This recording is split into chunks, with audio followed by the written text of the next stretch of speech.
We've got a lot to talk about here today. First of all, Sona is not going to be joining us on the podcast, and she has a pretty good excuse. She did give birth to her twins. She has twin boys. I think it's Mikey and Charlie. Confirm this for me. Is that right, Gorley? Right.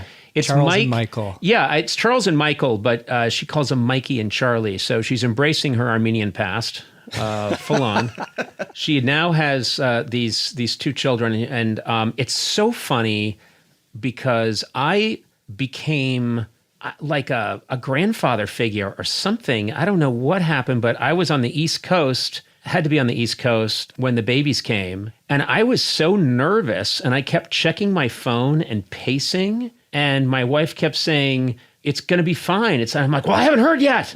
I haven't heard. And I was texting her husband, Tack, like, any word? What's happening? And then they came, and I was like, I want to see pictures. Pictures. And then I wanted more pictures. And I totally turned into this, I don't know, like it was my Liza grandchildren. At all upset with you that you maybe didn't even act that way for your own children? Yes. I said, it's Mikey and Charlie. And she said, quick, what's the name of our children? I went, well, that's neither here nor there. That's neither here nor there. Here and there. Yes, their name is here, there, and if there's a third, it'll be everywhere. That's all we need to know.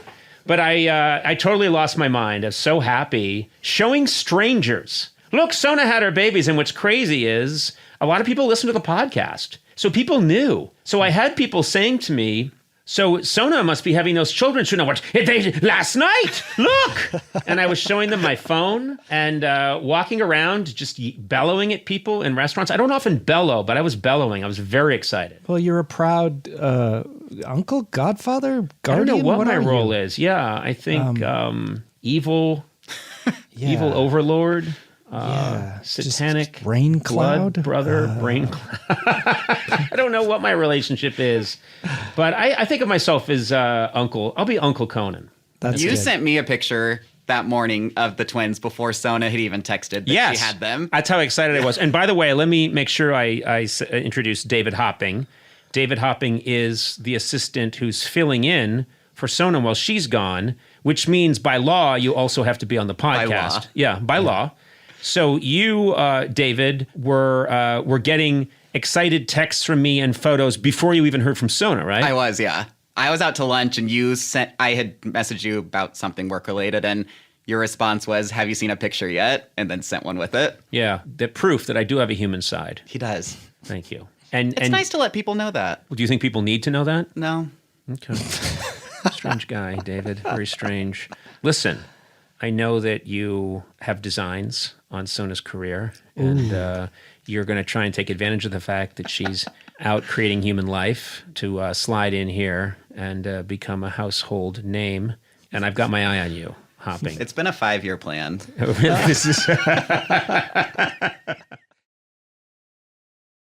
Hey there. Welcome to Conan O'Brien Needs a Friend. Podcast, well, that gives and gives and gives. Sitting here with Sona Movsesian. Hey, Sona. Hi. And, of course, Matt Gorley. What's up, juicer? Well, I'll tell you something. I am the juicer. Yeah. Just put an orange in me, and you will get that sweet, sweet, sweet nectar of the gods. I am very happy. I'm feeling in a good mood these days. Cool. I just saw Eduardo putting the mics in. He was connecting them before we got started. You know the way reporters have like a little thing on their mic that says, little signage? Yeah. Yeah. Little NPR thing. Yeah, and I was thinking, would we ever have that? Would we ever have a little, Conan O'Brien Needs a Friend signage? And then I started thinking, around the little microphone part. But then, follow this, I started thinking, why does it have to be that? Wouldn't it be cool if it said NASA? Oh, now we're talking. Do you know what I mean? I like this. Like, there's no reason. First of all, NASA may complain, but I don't think they're going to want that lawsuit. Should we also just dress in white sleeve button-ups with black ties? Yes. Can we talk about science? No, that's the best part. We still talk the same old gibberish and bullshit that we always talk, but we're wearing white coats and it says NASA, but we're just talking. And all three of us get flat tops. Okay. I'll get a buzz cut. Yeah, I will You just too. want the look. You're not saying anything about there's No, but I think it'd just be a cool look online and people would see it and there'd be a moment of, I should probably pay attention. It's NASA. Yeah. oh Because I grew up with a real reverence for Me NASA. too. You probably did Yeah, too. Of course. It's NASA. I didn't. I remembered my, Well, you don't believe in space, do you? yeah. I don't think space even exists. Yeah, you're a flat earther. I am. You think the world ends at Glendale. Why Glendale? There's just a drop. While we're Come talking, can you just bring up some video of like a rocket trajectory or something? Yes, on here? and I'm not kidding. I would say Something with telemetry. here's what I'm thinking. Ugh. Guys, follow me on this. Little signage here that says NASA. Yeah. We dress as if we're talking about real things. Behind us, there's that big flattened out globe that has the curved yeah. telemetry Right. of re-entry. And people are gonna stop and they're gonna think, I gotta check this Mhm. out. This is important. Yeah. What do you mean? I'm so sorry. And then but- it's going to be us, or Sona dishing on some celebrity that she used the bathroom just after, Ooh. Do you know what I mean? Those kind of stories that you tell that are awful. But you know? you're making it seem as though people are like flipping through channels Well- where they can see us. This is an audio medium, and then also on YouTube, like Oh, look, people look behind us. specifically This is click great. on us. I know, but what I'm saying is people tuning in right now. We are T minus 10 Yeah, for I don't- solid rocket boosters ignite. Yep. In T minus 10, Okay. 9, No. 8, Seven. 7, 6. And then, Sona, I understand you used a bathroom recently just after Wink Martindale had been in it. Yeah, Wink And- Martindale. Well, I'm sorry. Yeah, of all the celebrities. Oh, I'm sorry. You're probably going to want some new reference like Ghost Killer McGee, Hey, I was once on a Wink Martindale Ghostface Jones. game show. What's that? I was once on a Wink Martindale game show. Really? Okay. Yeah. Okay, I'm sorry. I call these worthy sidetrack. What was the Wink Martindale game show? It was called Debt. Mhm. And I Oh, that's a fun game show. People just talk about their debt. Oh, look, we're getting a blast off right now. This is exactly what NASA would be watching. This is so cool. That's great. A YouTube video. You know what I love? I love- You just probably search NASA. Let me describe for the audio audience. Imagine that we're wearing white coats. A shuttle has just launched. I think I'm onto something where, yes, people seem to enjoy our brand of foolishness. Podcast is doing very well. It's a big podcast, but we do little things like that every now and then. And why not? It just changes it up. Yeah, I think it's totally fine to impersonate government employees. It's Okay, totally cool all to right, do that. No, okay. what? And, We have to take this Matt- off because Matt is just watching the solid booster rocket This is separate. amazing. You better take it off, Eduardo. It's a child watching Bluey. Oh, Yeah, Could you put Yeah. on No. like James Bond? No, we're nothing Taking more. Taylor Nothing Swift? more. No? Nothing more. You have such a 60s version of what NASA people look like. We should have white cut. Yeah, that- white Have you with watched them ties. recently? They're all tatted up. Yeah, they're cool. Hey, you know what? I have to not say, that they I don't- weren't before. I don't but- think now I think it's all SpaceX and stuff. What is NASA up to these days? The minute when they said we're going to the moon again, I thought, huh? No, they're rovering. They're What? doing the rovers. Blay is all excited because he has something he wants to say. He has an erection. Well, Solid rocket booster ignition. All right. And take off. they just actually something cool is they just recontacted Voyager 1. It was sending gobbledygook, and then they fixed it, and now it's sending back. Everybody's I had an uncle like that. I had an uncle like that. He was speaking complete gibberish. We wrote him off, and then he came around. Yeah. And he started talking sensibly again. So they did that, and it's the Turned out it was too much zinc in his pudding. it's the furthest man-made object. It's the farthest thing humans have ever sent. What? It's billions of miles away. I'm glad you're not a spokesperson. Yeah. Can you imagine Blay as a spokesperson yeah. for NASA? Okay, today we just sent the farthest. I mean, it's such a far. You wouldn't know it's a thing that goes out, but it's. Sir, can you tell us, please? Be specific. It was sending us gobbledygook. It was saying us gobbledygook, and now I'm explaining it in gobbledygook. Yeah, this Voyager 1 was just sending us a lot of BS, but now it's way, way out there. It's really groovy. Anyway, I thought by invoking NASA, we could assume sort of more of a serious mantle. Maybe people would take us a little more seriously, and it would make the comedy really pop. Yeah. I think that would only work if we just stopped talking. What do you mean? Like if we just didn't talk and just sat here looking like NASA. Because the moment we do talk, it is just a lot of poo-poo Give it a shot. pee-pee. Try to talk like NASA. Yeah, let's hear that, Sona. Let's hear you do your NASA talk. Go ahead. Okay. Hey, listen, we're cutting away to NASA now to hear what's... prop? Can I have your pen? We're- What am I going to do with that? That looks technical. That's and great. we're cutting away to rocket propulsion specialist Dr. Sona Movsesian. Thank you, Mr. O'Brien. It's we just want to make sure the trajectory of our reentry is penetrating the atmosphere at just the right thrust, and we have orbits. Yes. We that do. are- How we many do. orbits do we have? We have a I couple. have two orbits. You're talking about the occipital orbits that hold the eye jelly. We have that. We do the orbit, and then there's a dwarf planet that is Pluto. We call them little but person it's not planets even. now. You know, Is it I don't even know a if you got planet the memo. anymore? That's what our research is based on. No, it's still a planet. No, it's still it's a not person. a planet. Listen. It's not a planet anymore. What isn't?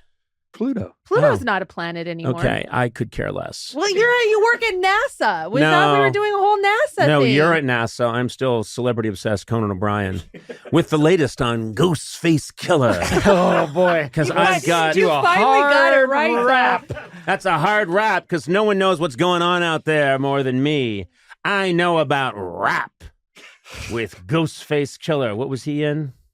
Wu-Tang. That's right. Wu-Tang in the house.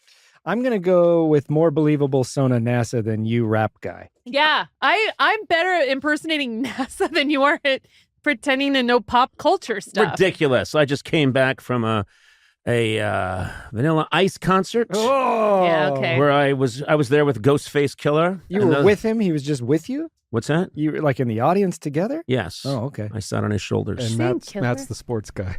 What's that? Oh, yes. Someone's got the ball and they're not giving it back. Get ready for some hot action as these men put on tight shoes and run around getting grins from the people. This is the worst opening ever. It's just I'm writing down worst opening ever. You know what's so good? much You know what I think is the good thing about a terrible opening? A terrible opening means we'll never go this low again. And now we can, when you touch the bottom of the pool and you push back up again. You okay, Sona? What's the matter? He put so much effort into I it, know. and then he stopped. He went into like a sugar crash. I also can I say one thing? Minutes after we turned off the screen that was showing the NASA footage, I swear to God, I'll do an impression. Gorley wasn't talking, but was still looking at this blank screen, waiting for something else to come. I'm just elsewhere. Yes. Just elsewhere. You're elsewhere in the best way. Anywhere but I'm here. actually crying. You are crying. Oh my God. Don't be sad. It's all fine. Now, you can go home to Altadena now. Just don't drive too far or off the face of the earth. Yeah. You were talking to Bob about being an action star. Do you ever wish that you could be an action star? I'm sorry, Why are you I'm laughing? I'm so sorry. Why'd you laugh as you asked it? It's a legitimate question. I couldn't even get through the question. It was Well, no, I mean, because first of all, I think what Bob has done for people like me is he's opened a door, which is Bob was seriously, Bob was very established in comedy, and then he went this other way, and it's a huge hit, and he's a big success. I feel like people are going to come calling now because, as you can attest, Matt and Sona, I take very good care of my body. I'm cut like a diamond, and I think you could play Plastic Man. well, you know what is funny? I was thinking I would love to be in an action movie and play it completely seriously. And I'm just putting this idea out there. If there are any producers or financiers, anything like anyone, I have very long legs. So I'd like to play an action star whose thing is that my lower half, like literally from the waist down, my legs are very long and they can do amazing things, and they they whip around. They're almost like whips, and they're doing all these incredible and they're zipping around and flying around and knocking bad guys out. But from the waist up, I'm completely immobile and I show very little emotion. You're like an upside down helicopter. Yeah, I'm like an upside down helicopter. And so I'm a guy who, not unlike Bob, I've got this 9-to-5 life, and women don't really pay attention to me, and bullies always are. I'm sort of put upon, and people tease me, and I put up with it. And then finally, there's this gang, and they're giving me a hard time, and I snap. And you see me take my arms and hold on to either side of those grab bars that they have on the subway. I hold on so that I secure my upper body. My face doesn't move, and then you hear a wee, wee, wee, wee, wee, and my lower body starts whipping around, and you see bad guys flying left and right. And and then later on, the police show up, and the coroner's like, they've all been killed with size 12 feet. You kill them all? You don't they're even all beat dead. Them up? Why? No, they're Why? dead. And then it comes out they weren't even threatening me that much. They were trying to ask me directions. Oh, you're just a murderer then. I'm just a guy who thought I'm overly sensitive. A leg murderer. It turns out it was a bunch of 17-year-olds just looking for directions to the Metropolitan Museum of Art. And I was like, I can take no more. And I grab onto the grab rails and wing, and my legs just start spinning at like 180 miles an hour in every different direction. They're like egg beaters. And the kids are just the kids are massacred. And Oh my God. Yeah. It's just brutal and gruesome. Yeah, what's this movie called? Whirligig. It's the Whirligig. This is an awful action movie. This is the best. Oh, someone's jealous that I have my franchise and you haven't thought of yours. Oh, yeah. The leg killer. That's a great franchise. Well, it's just from the waist down, he's your worst nightmare. From the waist up, not much is happening, you know? We can talk about your personal life. What's going on? Can I help you in any way? I'd be a good wingman, don't you think? Yeah. Sona, would I be a good wingman? No. Okay. No. Okay. No, All you right. know what? No, he's really good about talking people up, but I don't think Luke needs that. Luke doesn't need it. You No. might be one of those wingmen that you kind of steal the thunder. There like it is. he's the wingman that actually you see him like riding off into the sunset with the girl. Yeah. Hey, what can I say? I was just trying to help. Who knew that she was into a guy who's got so many good I'm as shocked as you are. Why are we becoming Vinnie Barbarino? I was just trying to build you up. You boring son of a bitch. Yeah, I'd be building you up by saying, oh yeah, you'd love Luke. He was really good on my podcast. What happened? Suddenly she's kissing me. Who knew this would happen? I just think, I think you should take me out sometime. And because I see us having a great time going out. Let's do it. Let's go to dinner. All right, but tell me what's going to happen at this dinner. Seriously, I want you to look into the future. You're a smart guy, a creative. What do you really think's going to happen when you and I go to dinner? First of all, what kind of food are we going to get? We're at Chasen's. We're having the chili. Wait, Chasen's closed in 1988. Okay. We're at Musso and Frank. Okay, again. Musso and Frank works. They're still open, yeah. Yeah, everything's going good. I mean, I am excited to talk to you. I mean, it's really nice to be here and to meet your crew and to see this wonderful fortress. We built this wonderful place, kind of a madman's lair, if you will. You know the way Batman villains always have like a kooky warehouse that's shot at an angle? It's got giant question marks on the wall, and that's where the Riddler's gang hangs out. This is my version of that. It is great to have an office, and I mean, speaking of kind of legends that passed away, that guy Bob Rafelson, the director. Oh yeah, terrific. Always read about that company BBS that made Last Picture Show and Easy Rider, and did you do 5 Easy Pieces too? 5 Easy Pieces, yeah, was their big one. But they had a kind of a famous office and clubhouse that was right kind of in this neighborhood on Highland, I think. That was always kind of legendary to read about. But yeah, it's great to have an office like this. I think what I'd like to do is have the word get out that some really wild stuff is happening here in this building where we're making the podcast, I mean, it's fun during the day, but you really want to be there late night. Yeah, you want to be there late at night when Conan really lets his freak flag fly. There should just be one morning where foam is just coming out all the windows. Yeah. Yeah. A blue foam. Yeah. A blue foam is coming out the window, and when people ask, say, you don't want to know. You don't want to know. You have to ask. Yeah. But I'd like to be known as a guy who's like the center, like this is my Playboy mansion. Can you start spreading that rumor for us? Would you mind? I'll do that when I leave here. Yeah, just say there's all kinds of stuff going on. Don't get too specific. The less specific you are, the more interesting it's going to make it seem. It's wild. I know it was the first podcast it's the first one I did where there was an intimacy coordinator. Which I thought was like, okay, I thought this was a podcast. How weird was it that Conan was the intimacy coordinator? I was both the guy doing the scene with you and the intimacy coordinator. Now, the guy okaying it all. Luke, I'm going to put my hand here. How's that? Hey there, welcome to Conan O'Brien Needs a Friend. Sitting here with Sona Movsesian. Why did you say it so? Ugh. I'm just happy to see you. No, you're not. You know what you're wearing? Very bright. Is that a teal? I don't know my colors. I don't know, but it matches this tape. There's a piece of tape that tells you where to sit. Yes, Look at this. so that your camera is on the right spot.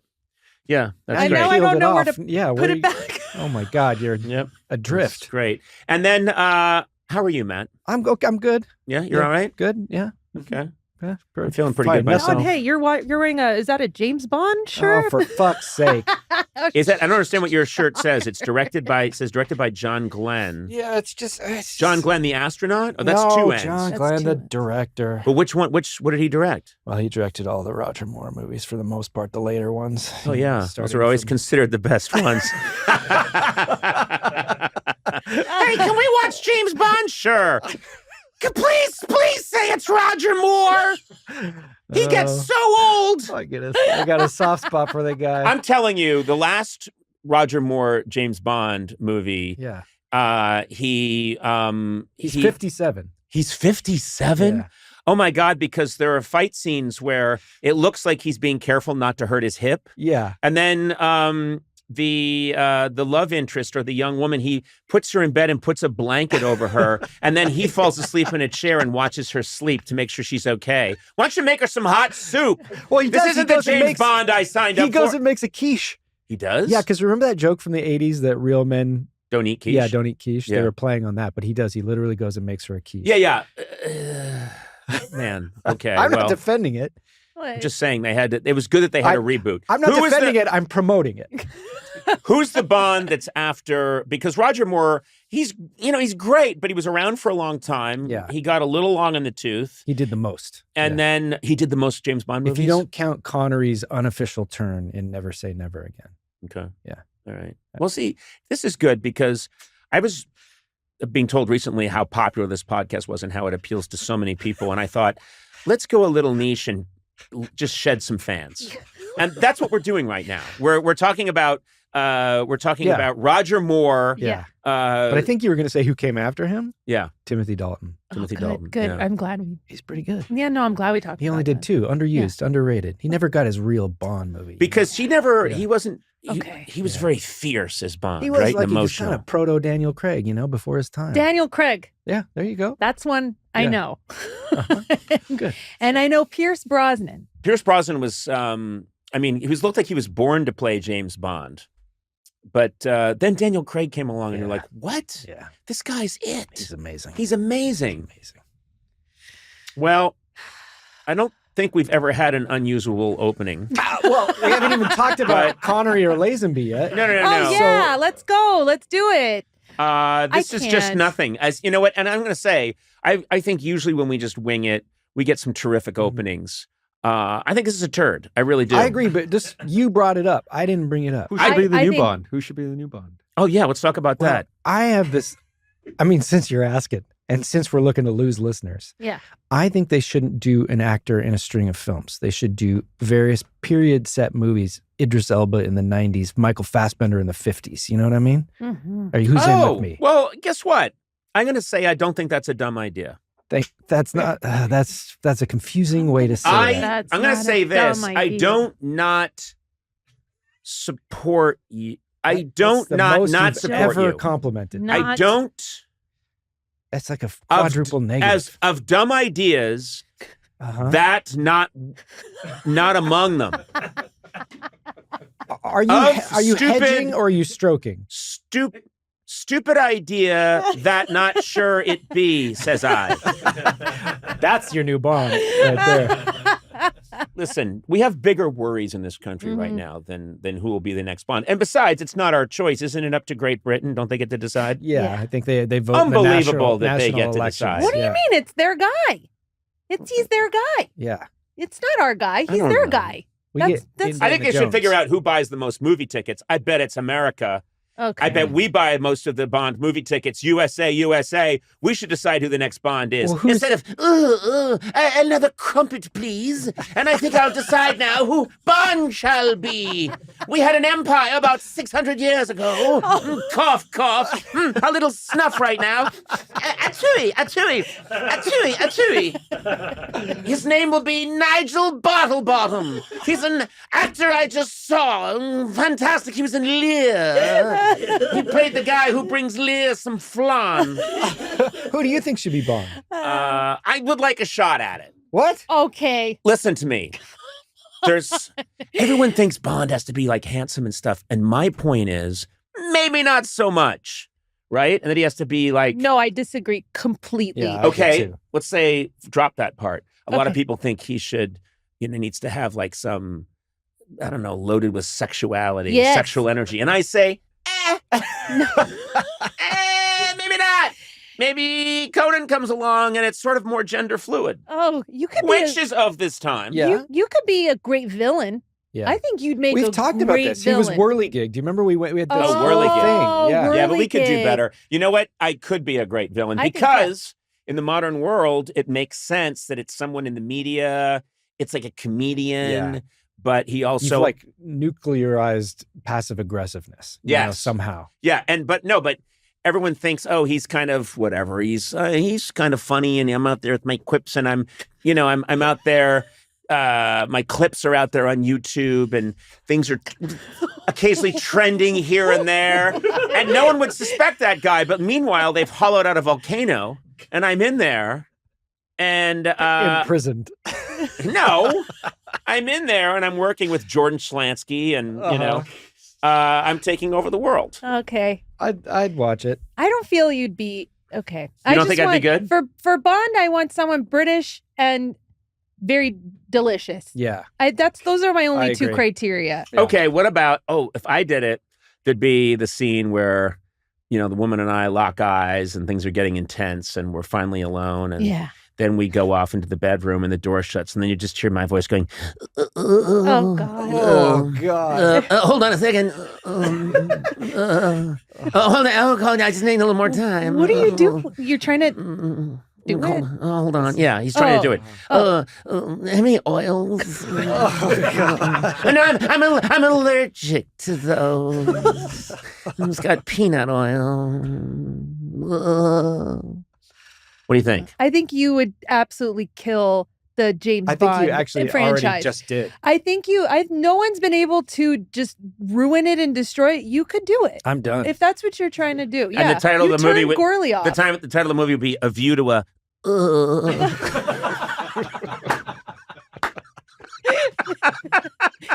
a quantum of Oh God. no time to Oh my God. Ew. License to. license to is that gonna looks infected. Oh. All right, I just ruined Bond. You're welcome. You're welcome, everybody. Apologies, Britain, for that crazy, stupid stereotype. Yeah. Awful. Awful person, Conan O'Brien. Yes. Your hair looks good, man. It looks okay. It's been pushed back by my. No, it looks good. Looks okay. It's a wig. I bought it. I wouldn't even care. I bought it from the estate of Lucille Ball. The only thing is that it straps around my chin with a little strap. That's the thing that always gives it away. Sometimes it slides back like a yarmulke. I wouldn't have it any other way. Okay, so I mean, let's focus. I want to get, but I want to get before the show where your first passion is music, and jazz. I went to jazz in your neck of the woods, Berklee College. That's of Music. right. You went to Berklee College of Music, which is still. I was there not too long ago, and I was walking around near the Berklee College of Music, and everybody there was so funny. I saw a kid hustling to class late, and he was holding the largest. I don't know like cello case. Yeah. And I was and running to class holding a giant 60-pound cello case that dwarfed this person. Yeah. And I had an upright bass. I would bring the upright bass to class on my head because I was so tired of schlepping it. What the a conventional cool way. instrument, though, the upright bass. It's cool, but it is not a good career choice or life choice. So if I had a choice between and let's say the goal was to make a ton of money. Yeah. Hedge fund or playing jazz stand-up bass. Yeah. What do you think is the better way to go? Well, I think you know the answer to that, brother. Yeah, okay. All right. And that's why I work at a hedge fund now. I was thinking it'd be great if it came out that you and I co-founded a hedge fund and it was just killing it, but it was very unethical. Oh, yeah. Really, we were doing really unethical stuff. And people Ponzi schemes. Yeah, and people were saying, I don't understand. Conan O'Brien and Eric Andre team up. But what are they doing? We're buying lower income housing. We're evicting people. We're tearing it down, and then we're selling it to nuclear power plants. That's right. And it's got a name that isn't even. It's got some name like Stylex.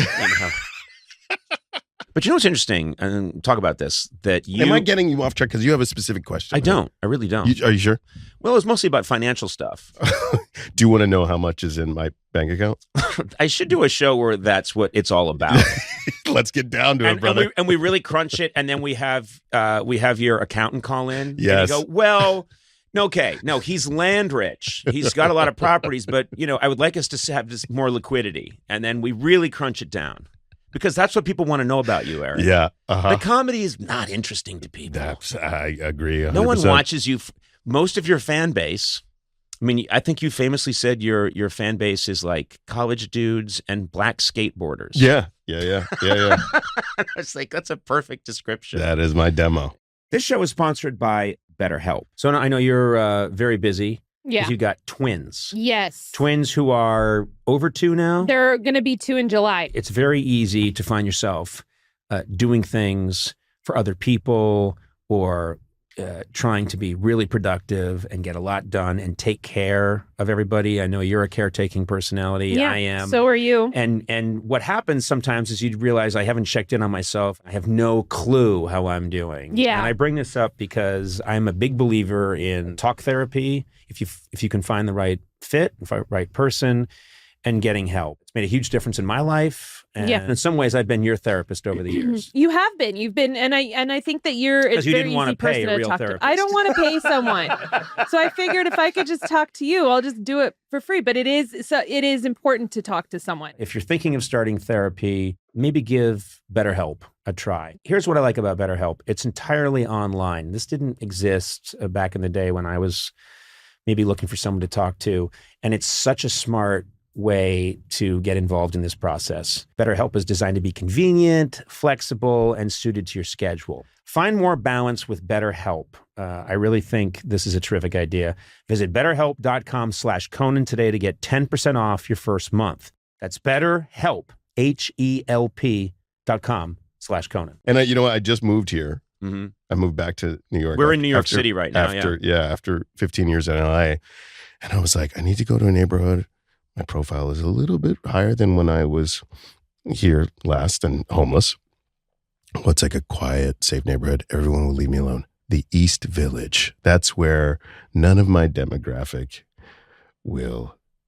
And true. And I was wrong, you brother. Were wrong. I was dead wrong. Well, here's the thing. When you remember what I said about college bros and black skateboarders? You were wrong. That's their mecca. No, you need to be in like living in Jackie Onassis's old neighborhood, like on the Upper East Side. I was going to say the same thing. Where everybody's I don't like to generalize, but I'm just going to say there's a certain neighborhood where most people are very old, very white, very rich. Yeah, and they probably don't watch Adult Swim or the Air Conditioner. They don't watch Adult Swim.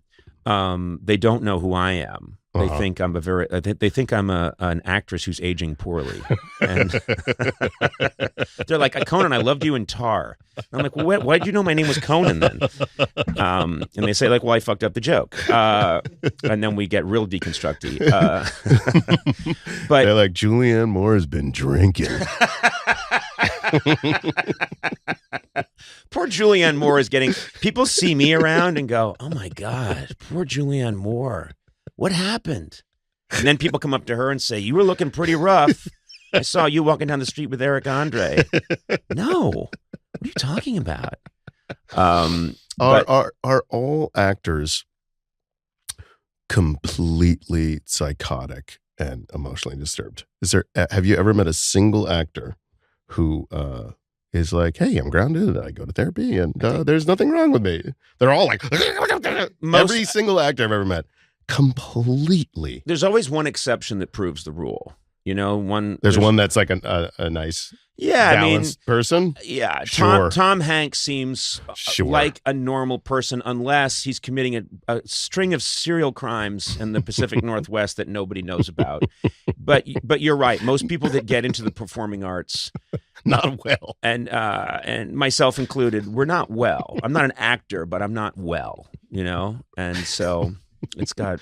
Should I start Zoloft? I have Zoloft in my medicine cabinet, and I'm just looking at it, and I'm like, should I do another decade of crippling anxiety? And now, so did you get the prescription, or did you? I stole it, or you found this Zoloft? One man's trash is another man's treasure, brother.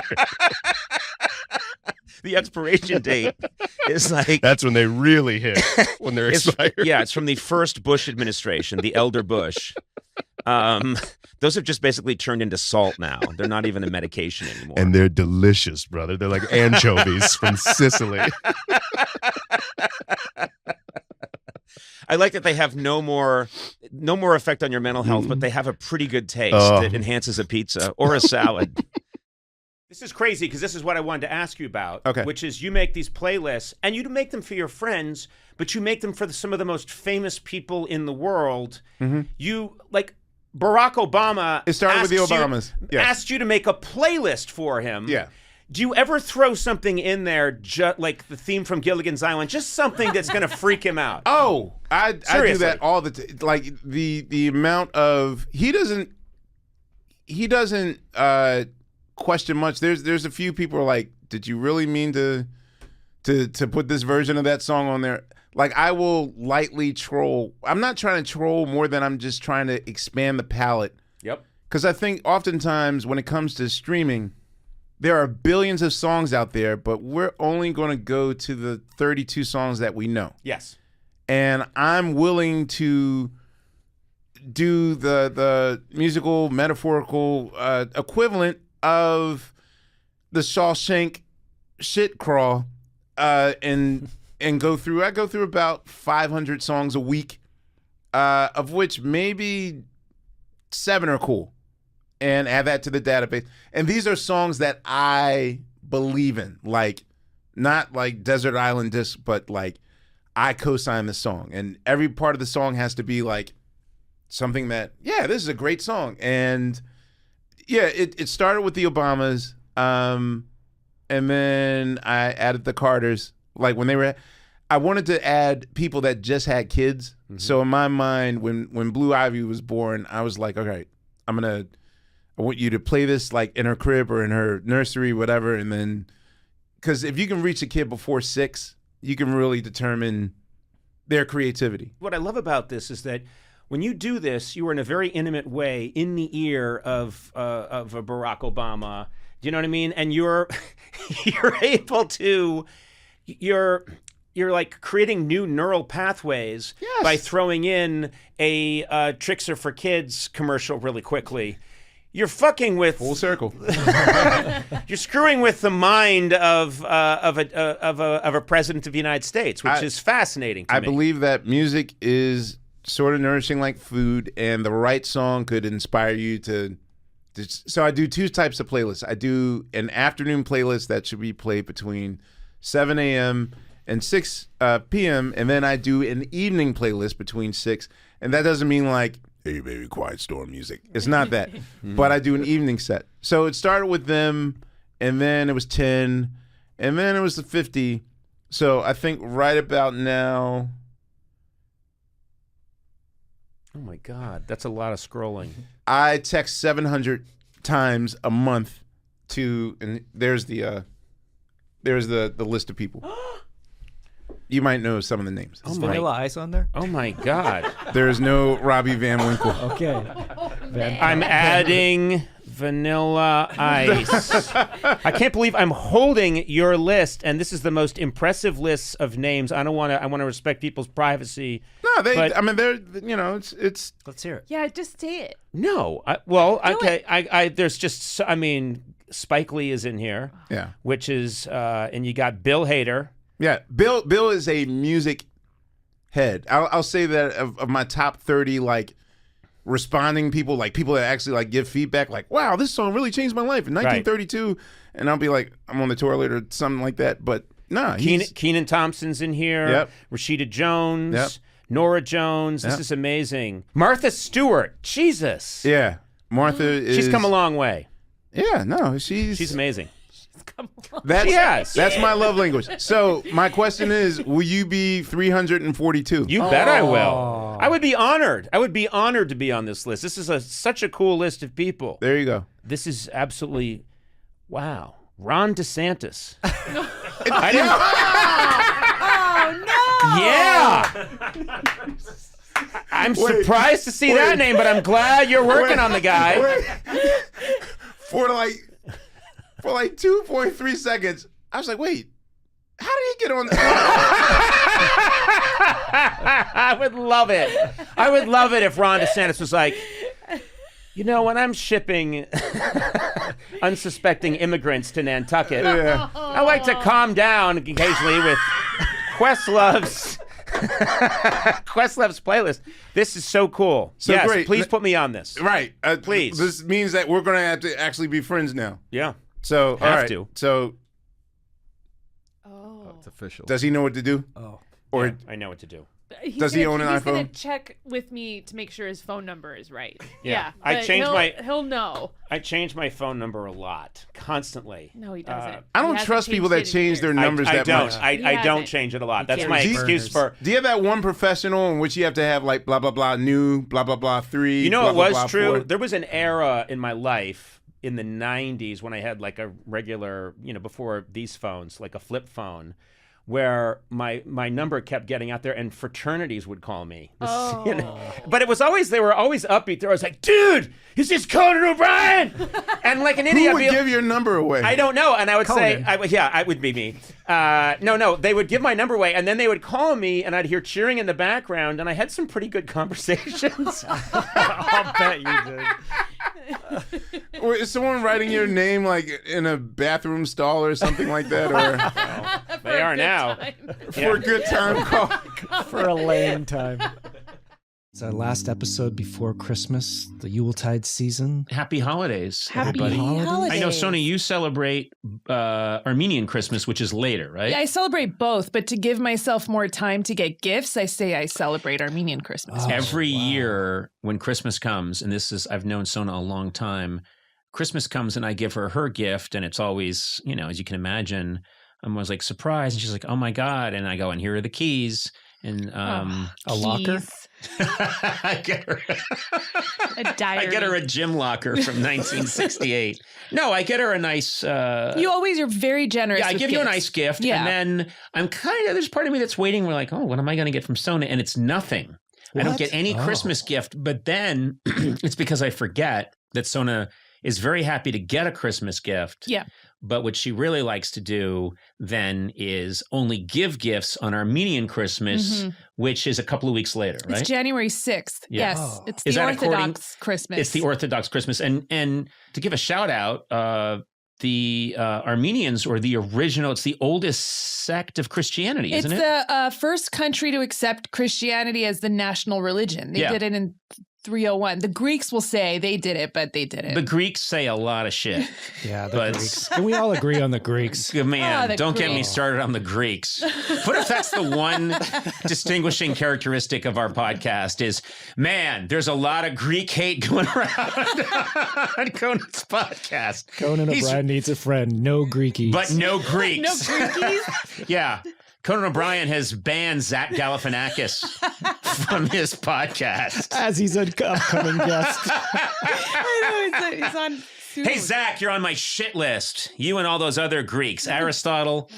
Aristotle's on your shit list. Oh, yeah. Man, when I see that guy coming, He I go can't the come other on way. this podcast. He can't. I don't want to listen to his sort of weird pseudo-wisdom. Holidays are a little loaded for me. I want to preface this by saying I love my wife very much. And whenever someone in entertainment says that a lot, you know that their marriage is in trouble. Yeah. No, my wife, Liza, is terrific. But I'm realizing that we have very different philosophies about Christmas decorations. Okay. I'm realizing that my wife is very tasteful. Yes. She comes from a more waspish culture. Okay. And they're very tasteful people and good people. And of course, I come from horrible Irish pirates. And I'm realizing that whenever Christmas comes around, I'm always trying to put up, my wife always just wants there to be kind of white lights, just pure white lights, and not too many of them, but just an appropriate amount. Very elegant very and sophisticated. simple. And I realize that I'm always, whenever she's doing that, I'm always in the corner trying to order a plastic Santa on a toilet that spins, that goes on your front yard. I have that in me. I like multicolored lights at Christmas. And I know that I am a full-grown adult and there's no excuse for it, but I like multicolored lights. I don't think you need to explain yourself for that. I do too. No, my wife says that's cool on the tree, but I swear to God, if I was let free, there would be, angels and Santas and snowmen. You just rocketing around. Tinsel. Just shit and tinsel all over the place. I can't help it. And I realized that when I was a kid, my brother Neil really led the charge. He got from my grandparents, he got like this light up Santa Claus that was really like over the top, tacky, and a light up snowman, and he hung them without my parents' permission. He hung them out the front door of our out of his window, which is the side of that's facing the street, and he put up as much of that stuff as possible. And this Santa looked like a drunk. It looked like a big fat drunk man. Oh no! Who was lit, and it was one of those ones that was made in like the late 40s or early 50s. Yeah, and he had like he was a leering drunk Santa, and then a big Frosty the Snowman. And my brother Neil would just, with no sense of decorum, would just throw these things out the window, and they would hang there off an extension cord. And my mother, of course, was horrified. But I think I grew up with that, thinking that's what it should be. Yeah. I want all that stuff. And so I've noticed that whenever I start to pitch a Christmas decoration to my wife, her whole body tenses. I can just see her whole body tense. Like she's like the second before an automobile accident, the way someone tenses up and puts their arms up. And she knows anything I say is going to be let's think about that. Yeah. Let's think about a leprechaun that's wearing a Santa hat. Oh no! That shoots M&Ms out its ass. Let's just think about that. That sounds cool. And I'm like, it's only $44, and they can deliver it tomorrow. You can play Human Centipede with that. I did order a bunch of Human Centipede Santas once a couple years ago, and she didn't want it out there. No. Oh, what, Yeah. Liza? That's unreasonable. Yeah. I know, Liza. Come on, Liza. Why are you harshing my mellow? Yeah. You know, this is my joy. Don't yuck my yum. This is my joy. Don't yuck his yum. You know. You know what though? Your house is very elegant and sophisticated, so it would be weird if you had like a drunken leprechaun. I in the know, corner. but there's part of me that your true nature, which is it's not just my DNA, but it's also how I was raised and the influence of my oldest brother, Neil. There's part of me that just wants to go hog wild. Yeah. And be insane. It's a time to be insane. Could you do your office that way? Like, couldn't you have a little allocated room just for your Christmas fun? A little Conan corner. Yeah, a little playtime. No, I want to impose it on people, on other people. You know, Yeah. I want other people to be forced to see it. You should take an apartment in the city that's not for a lover, but just to decorate. A pied-a-terre. I love that. Decoration. I love that. I'll be the only celebrity that got a secret apartment on the side, not to meet my mistress, but to just decorate with tacky Christmas crap. And then I go there and I drink overly sweet instant cocoa and watch Frosty the Snowman backwards. In my feety pajamas, and then occasionally walk outside and look at my tacky little pied-a-terre. Yeah, that's good. And then everyone in the neighborhood's like, Conan must have a mistress in there. And I'm like, huh, mistress? Yes, mistress. Yes. I lie. Mistress Claus. What's that? National Enquirer? Yes, mistress in there, just so I look like less of a loser. Because no one would rent this just to decorate it with tacky Christmas shit. Yeah. No, mistress. Mistress in there, yes. Her name's Santina Klaus. What? You seem like a bad liar, Conan. If you were allowed to do whatever you wanted, would it be like the house in Christmas Vacation? Yeah, it would be terrible. Oh, yeah. No, I wouldn't go that far, but it would be bad. My wife is right. I do think my wife is right. But as she is in most things, except in choice of husband. Oh, no. Come on. She missed it there. She could have done better, but I think she's right. But there's this impulse I have, which is, oh my God, I could, there's no reason why that piece of furniture can't have multicolored lights wrapped around it. I get it though. There's a like tough tug of war between the elegance, but also Christmas is a season of like childhood joy and kind of unbridled and excess. fun. Yeah, right.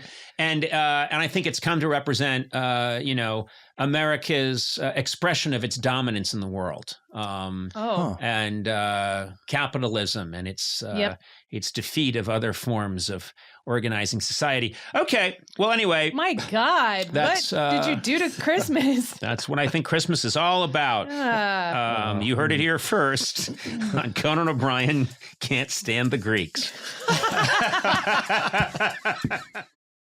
Are you done now? You've completed the third season. Yeah, third season is out. It's funny. It's like it's there's so many things out. It's so fucking crazy. I mean, we put it out last month, and then I think people are just kind of finding it. Like people come up to me like, "Hey, did it come out yet?" I'm like, "Yeah, it came out last month." I'm like, it's like through gritted teeth. I ended my late night show like a year and a couple of months ago. So it's been almost like a year and a half since I ended my almost 30 years in late night. And all the time people come up to me on the street and go like, "Man, I love your show. It's, you're killing it." And I'll be like, I don't do it anymore.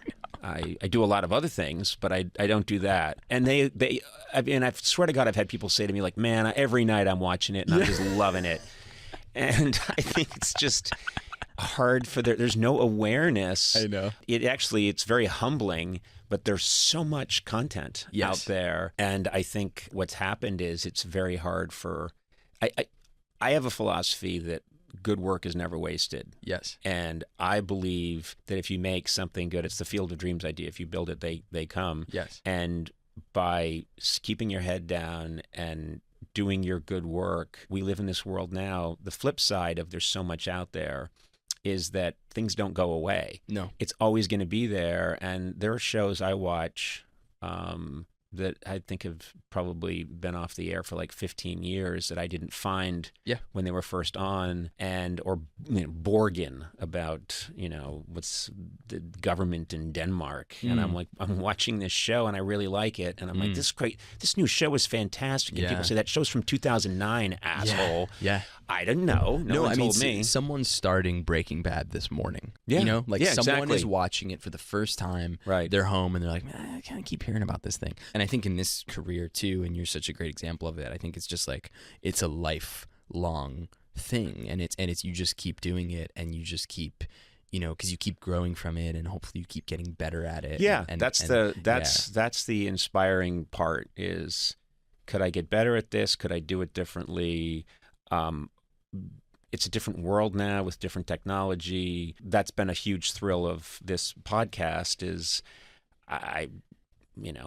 this was a total lark. And I love these conversations more than the conversations I had, for almost 30 years on late night. I loved those. They're very different and they're performative, but these mean a lot more to me in some way because it's a real connection. If we're talking on a late night show, I will not get this sense of you. Oh my God. Do you know what I mean? I would have loved to do the couch on your show, but that never happened as it was ending, and I was kind of just getting into a position to be able to do that stuff. But this is so much more like, sometimes you don't even see anyone backstage. It's like, it's so fast. It's really, like, to get to sit and hang for an hour, and that you can really smell me right now. Like, you smell what I smell like. Yeah. And that never happened. We had all kinds of fans and deodorizers on the late night show, but now you're smelling my musk. I would say that's the biggest difference, seeing you, is you realize, your show is such a deodorized version of you. like on TV. And I think Sandalwood. Yeah. It was that's what all those years I was on NBC or TBS, it was sandalwood, hints of cinnamon, and then this is just me. This is who I am and what I smell like. And so you're gonna have to deal with it. I think it's beautiful. I think it's raw. I think it's special. Well, my only request, I'm going to wrap this up, is first of all, so cool getting to talk to you. No, seriously, you're a lovely fellow. You're so talented, and I really do like your work. So my hat's off to you, and I'm not wearing a hat. Why did I do that? No one even knows what I'm wearing. So you could have been wearing a hat. I'm wearing a Willy Wonka top hat, and I'm tipping it to you right now. And that takes a lot of finger strength. It does. It's a big hat. It's a 35-pound hat. It's made of copper and iron. Very cool having you here, and I want you to keep doing your thing. Thanks, and we're going to hang. I know we're going to hang. I love that. And my only request is that you figure out an organic way to work me into the show. Of course. A very tall Irish Catholic guy, but I have to play Conan O'Brien. Oh, okay. It's not an acting part. You have to be. It's got to be one of those Jump the Shark episodes. Okay. Where Rami bumps into Conan O'Brien and brings him to the mosque. And I keep looking into camera and saying, like, well, this is going to be, this is going to be an interesting turn of events. You know what I'm saying? Yeah. Last time I saw a rug that big, I was at a wig store, and I'm looking right into the camera. I mean, I'm gonna get a real tone lecture from my father, but I'll do it. I'll do it. You'll be like, why? I'll do it. Your thing was going so well. We raised you for tonal consistency, and then you pull this Conan shit. I'm sorry, Dad. It's the episode where Rami jumps the shark completely. Look who I found. I bring him to the diner. It's Conan O'Brien. Hi, guys. Looks right into camera. And hello out there, audience. Fuck, why did he do that? He broke the fourth wall. He didn't seem to understand much about the religion or the culture. maybe I'll just end at season 3. Hey there. Welcome to Conan O'Brien Needs a Friend. I just hit Sona with a pen on the hand. It was my way of trying to control you. It was childish, and I admit that it was wrong what I did. Oh, okay. Do you apologize? No, I do not. Oh, okay. You just admit you did something wrong, but you don't want to apologize. Exactly. Welcome. This is Sona Movsesian who's speaking now. Regular on the show. My assistant. And we have a little treat today. Matt Gorley, I don't want to say it like it's an exciting good news. Oh, it's Matt Gorley, great. Matt Gorley couldn't be with us today, but sitting in his stead is my backup assistant who took over. He's kind of your main assistant now. Not kind of. He is my assistant because you do nothing. Do some stuff. David Hopping. Hello. David Hopping, welcome to the show. Thank you. David Hopping, just in case you're not familiar with him, David Hopping came in to sort of take over Sona when you were with child. Yes. Actually with 2 children. Yeah. Mikey and Charlie. You called Rub and Tug. I called them in the womb. I called them Rub and Tug. Yes. But then they were born and you christened them Mikey and Charlie. Great Armenian names. Real testament to your love of your homeland. And then And then I really was thinking it was going to be like Graigu and Gorgor, you know? No, but I mean that, like, those are legitimate names, right? I thought they'd be cool. No, the ones you just said? Yeah. No. That's Armenian, isn't it? It's gibberish. Oh, please. Grego and Gogo?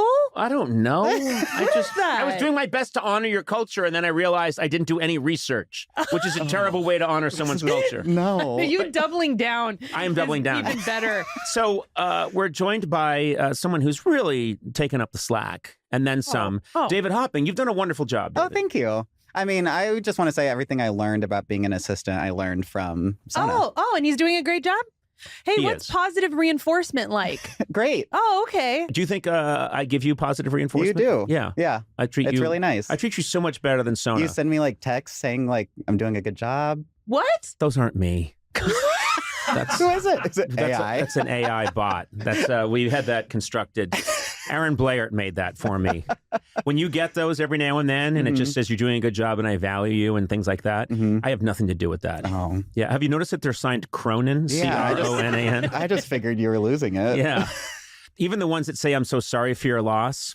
Those are randomly generated. Because you haven't had a loss recently. No. And doesn't it confuse you when you just wake up in the morning, it says, David, I'm so sorry for your loss, Cronin? Yeah, that is a little weird, but I just checked to make sure no one I know died. Oh, my God. David, you tell us a little bit. You're from, I ask you a lot about your childhood, your youth. Mm-hmm. You grew up in a very rural area of southern Illinois called Carlinville. Yes. And I actually went online and, you can do street views. It is very flat in Carlinville. Very flat and a lot of corn. And I looked at your house and there's just literally like a house. Yes, you told me your address. I asked you. I went and I looked at the street view. It was your house and then just corn. And way in the distance, a silo. And then I took a stab and said, I bet you guys spent a lot of time hanging out at the local DQ. And you said yes. The DQ is huge. And that's not a put down because I love a Dairy Queen. Dairy Queen's Dairy good. Queen's awesome. Blizzard. Oh. Yeah. But you did, right? Yeah. That's pretty much your childhood was watching the corn grow from your back window and then hitting the DQ? I mean, I want to just like sit and watch it grow, but I would like do other things. Did you make little markings on the window like that's the top of the corn now? No. But then come back an hour later and it's a little higher. I would never do that. Okay. Can I ask you a question? Yes. When you found out where he's from, did you Google and look at where he's from just so you could come up with things to make fun of him for? Yes, I did. Okay, I thought so. Okay. Yes, I did. You were doing your research. Yeah. Okay. Yeah. Just as I did with you. Yeah, I know. That's why I immediately got a globe of the world and I found Armenia. Not a real globe? Yeah. And the last guy who I walked past a computer and went to a 1940s globe and looked up Armenia. And when I say looked up, I mean spun it around until I found it. Oh, wow. Yeah. But anyway, you're doing a very nice job. And I bet your family, your folks back home must be proud of you. I think so. Yeah. Yeah. What do you mean, I think so? You're working... do they say, what's Conan like? People ask a lot about what you're like, yeah. And what do you say? I usually say that you're like nice. A glowing report from David Hopping. Yeah, you're welcome in Carlinville anytime. I'd like to go there with you, actually. You should. You played, remember, I did some sketches with you back in the day. When you first came on and you weren't even really my assistant yet. Yeah. I forget what you were doing at the show. I think just hanging around. Your PA. Well, I was your PA. Yeah, you were like a PA. Ran your errands. Okay. And I can't remember some of the bits you did. You want to refresh? If they want to check out David Hopping, you can see these on YouTube. I did that one where they gave me a wig and I was your successor. Yes, I wanted to groom a successor in case something happens to me or I'm injured, grievously injured. We want someone who could step right into the breach. And so we put a Conan wig on you and I tried to train you to be me. Yeah, you chose the most awkward person. But it's really funny, though. It's really funny. But you were really funny. It's very good if you want to, see what... and I know you have your own podcast. I do. Called Back to the Best. Back to the Best. Where you explore the 90s. 90s and 2000s, yeah. Yeah. Mm-hmm. And one of your big obsessions is... Just in general? Well, yeah, a specific actress, and that's what I'm thinking of. Oh, of course, Hilary Duff. Yeah. Yeah. Yeah. Where is she? Lizzie Is she McGuire. here? No, she's not here. Oh. This isn't Oprah, where I look under your seat. It's Hilary Duff. But you know, like, you could probably get her here, right? She won't pick up the phone for me. I can't. I will one day. It's my quest to get you to meet Hillary Duff. Oh, man. I don't know her. I don't really know Hillary Duff. What about Cher? He really loves Cher too. What? Can we meet Cher? No, Cher is, I mean, come on, that's Cher. What? She's like a goddess. She's there's no way she's. It's just you're saying to David, hey, you're doing a great job. Hey, I'll introduce you to your idol. And then I'm over here and it's like, where's Cher? I'll do an impression for you. Okay. Hillary Duff's at home.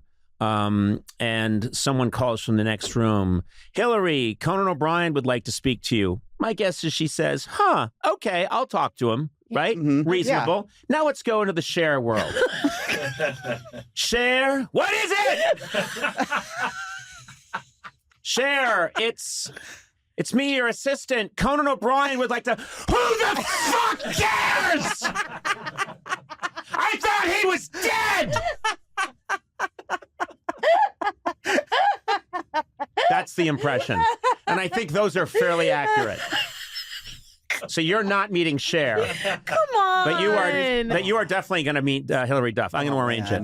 Yeah, so I'll take care of that. It's the best day. I'm having the best time. Oh, good. I love it here. I got compliments and Hillary Duff's coming in. Yeah, this is great for you. Thanks for having babies, Sona. Yeah. Does he call your dad Geppetto? No. Oh, okay, cool. You know what? It is nice to see David so happy. I haven't seen him this excited since they fixed the Blizzard machine at the DQ.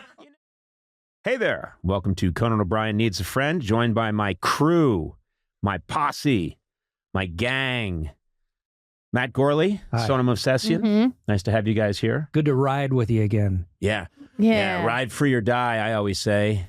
Yeah. But I've never said that. Ride or die? Is that what you mean? Oh. Ride free or die? I was thinking live free or live die. Free You're thinking or of die. live free or die hard. This posse sucks. No, it's live free and die hard or live free or die hard? Live free or die hard. God, worst. Guess what? We just won the award. I was just contacted. Worst podcast open ever. We did it. Yeah, it was bad. We just got it. It was bad. We just got it. I think we can Listen do better. to this review. The hosts quibbled over whether it's live free and die hard or live free or die hard, never even mentioning the film itself. It was a muddled, tangled mess. It went on for 10 minutes, and then this reviewer's review was read off of an iPhone. Can we get a fact check on that? I'm getting the fact check right now, and it's verified. It's live free or die hard. Not to be confused with A Good Day to Die Hard, the 5th installment. Yes. Oh, then as Gorley continues the theme, I can't believe this review came out so quickly as we're doing it. As Gorley continued the theme, the segment became even more flaccid, tangled, and self-referential. A Good Day to Die limp. There we go. Gorley went even further. The imp who never takes a cue kept chucking out different versions of Good Times Die Hard. Until the whole thing was literal oral diarrhea. Wow, this is serious. This is Slate. And still a better review than Good Day to Die Hard. Yeah, exactly. And just when you thought it was over, Gorley continued it one last time for the ultimate callback. This reviewer is now taking his life.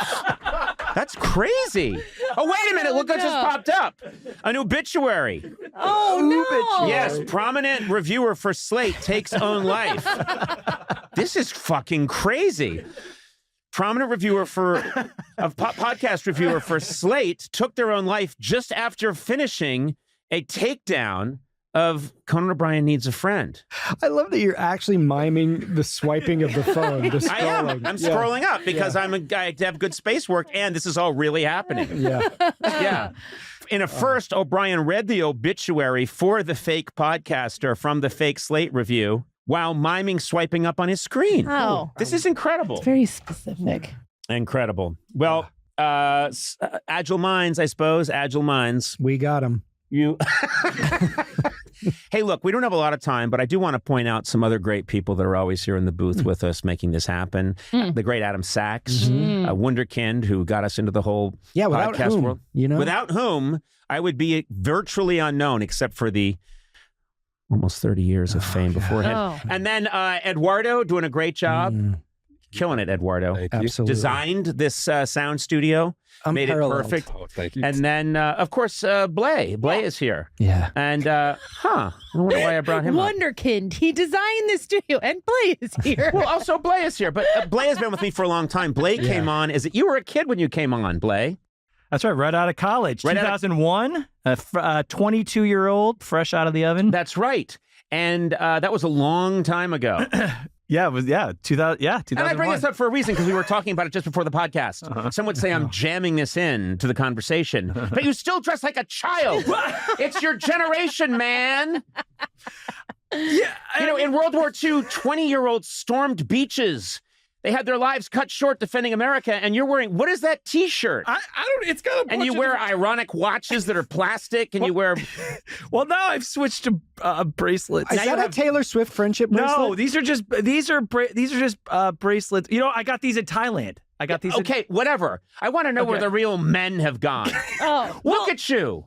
Every time you're always walking around, you've got a kooky backpack and you've got little, I know. I look. I have holes in my jeans. That's oh my true. God! Oh boy, you're just stepping in it now. Did you 'Cause pay I wanna extra for the defend hole in you. your jeans? Was that extra? I will say that I've worked here for a number of years, and I like to dress. I have my own style, but I would Your be lying if style? I said there wasn't a whisper every morning when I put my clothes on. Oh yeah. What is Conan? I know that feeling. Every I do morning. Too. But I do also, too. You've done that to everybody who there's works what's for that, you. What's that movie where I think it's Die Hard.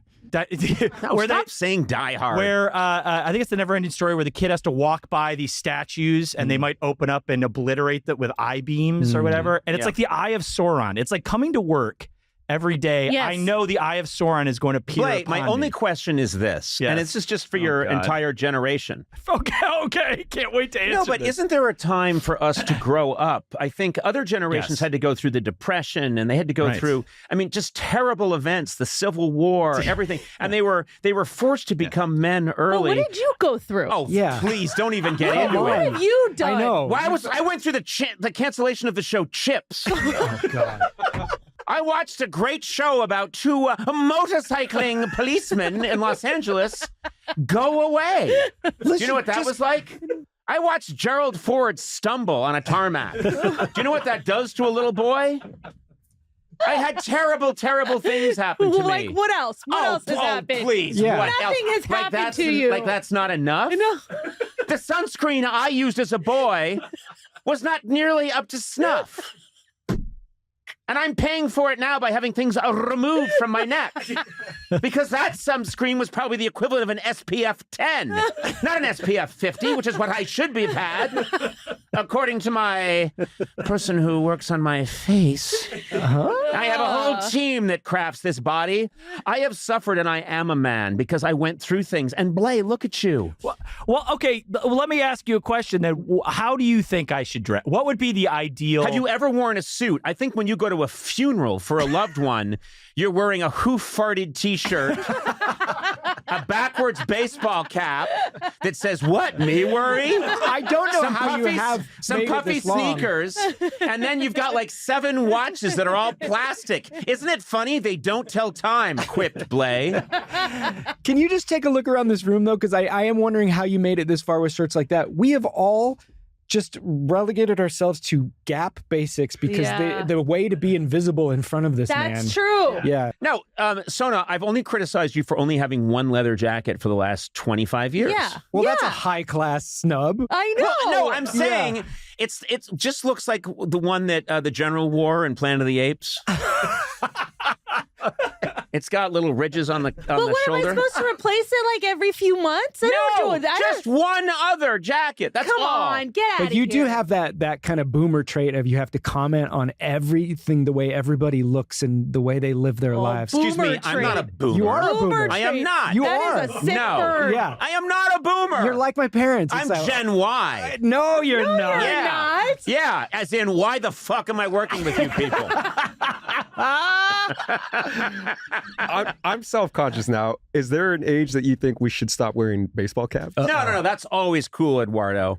Okay, no, it has. You know what? And by the way, that's a football cap. It has everything to do. No, it's because you think Eduardo's cool and you like to beat up on Blay. That's not it. I really do have an issue with Blay. Blay, I'm worried you're always going to be a child, and I don't want to visit you in a nursing home because I'm going to live forever. Well, I don't want to visit you in a nursing home, and he's like, oh, he's over there, and you're.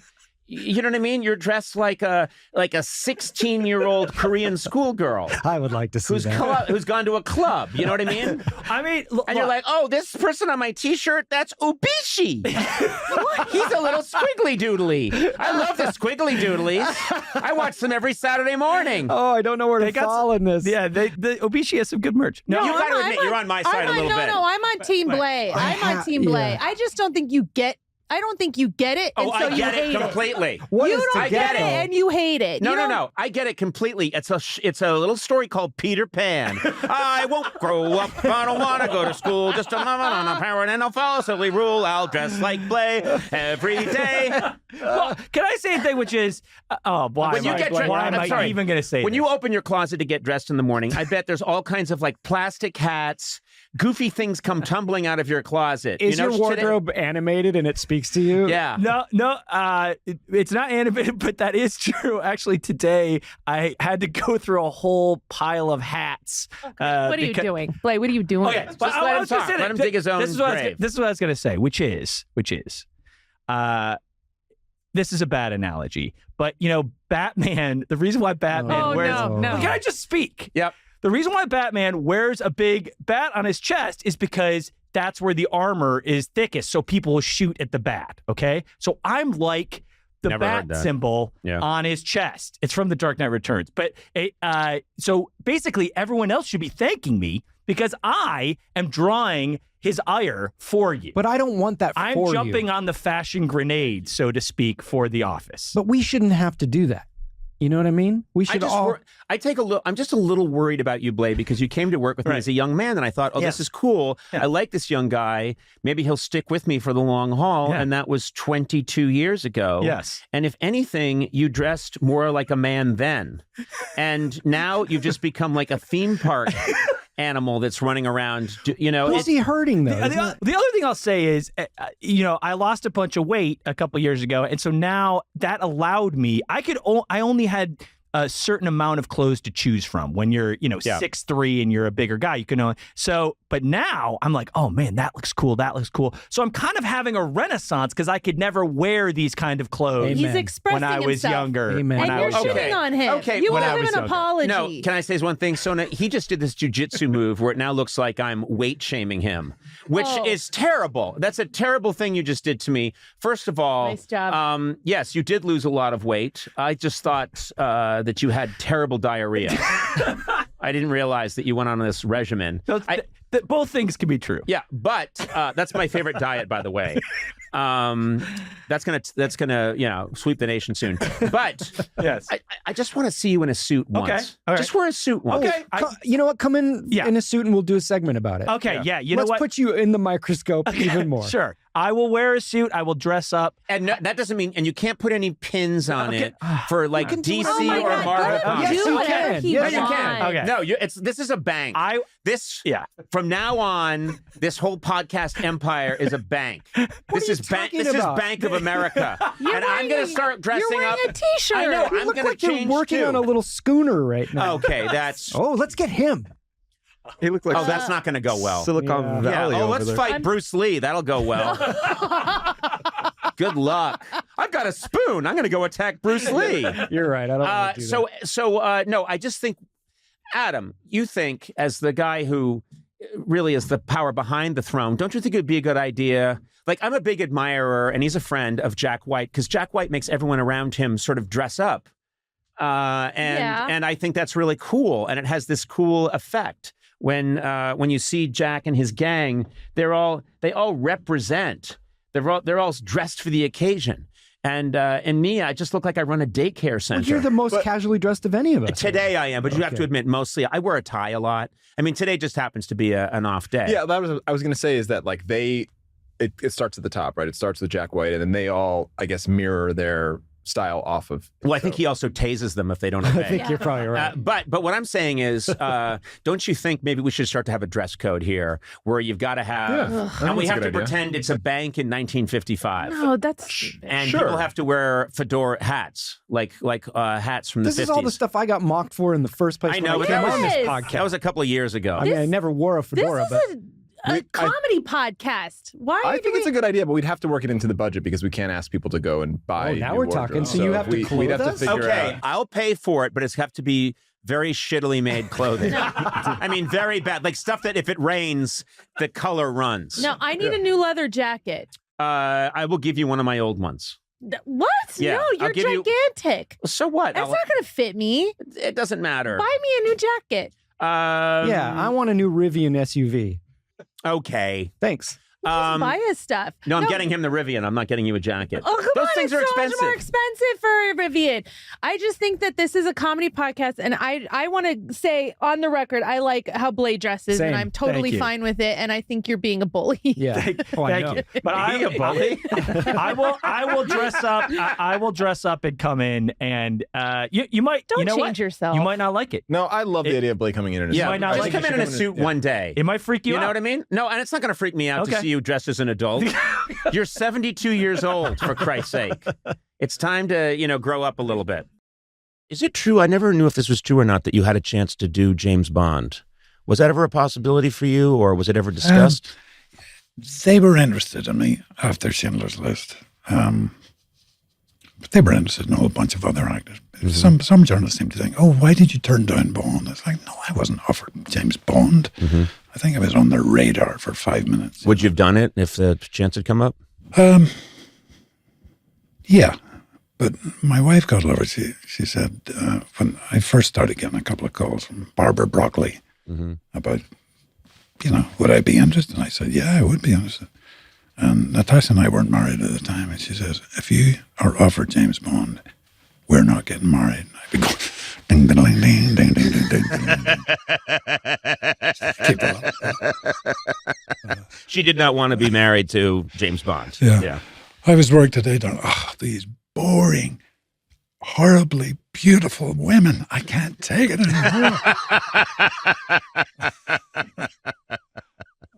Yeah, I'm sure it is funny. After a while, anything they're paying you to do becomes a job. There's a point, I'm sure. It's like, I don't care if you're the ice cream taster at the Ben & Jerry's factory. There's a day when you come home and go, God damn it! One more taster, fudge ripple crunch, and I'll take my life. I swear I will. And yeah, there must be days when Daniel Craig would come, oh, God damn it. Fuck Bond. We had to kiss and kiss and kiss. Enough! Why don't they leave me alone? I know that Retribution is the current film, the film that's coming out. Yes. And it's going to be out in like 3 days. And is this one where you read the script and said pretty quickly, oh, this looks like this is a good one? Can you tell pretty quickly when you read a script that this is? I have a cup of tea test. If I get to page 5, say, and I think, I must make a cup of tea. That's not a good sign, Oh, okay. That's the tea test. Yeah. That's the tea test, yeah. But I'd work with these producers, these lovely guys, and I'd done 3 movies together. And Studio Canal, I'd done 5 movies together with. And I knew it was going to be a thriller. And I'd done one for the guys on an airplane that crashes, a train that derails and crashes. I thought, a car, it's got to be a car. So this is about a car. Driving a car, I've spent 95% of the movie in a car with my 2 kids in the back. Yeah. The only problem is I'm trying to take them to school. I'm a financial advisor, banker. No skills. No set of skills. No. Yeah. And driving through the streets of Berlin, but unbeknownst to me, I'm sitting on a bomb, as are my kids. And I have to follow these instructions from this anonymous person who has left a phone in the car. Anyway, I read the script in London. They sent it to me, and I found it a real page turner. It was really interesting, good action paced thing, you know. Yeah, they've always said, and it's not that I know a lot about the film business, but they've always said, if you don't have the script, you can't fake it doesn't matter what you do. You can get the greatest actors in the world, you can get the greatest director. If it's not there in the script. Conan, if it ain't on the page, it ain't on the stage. Yeah.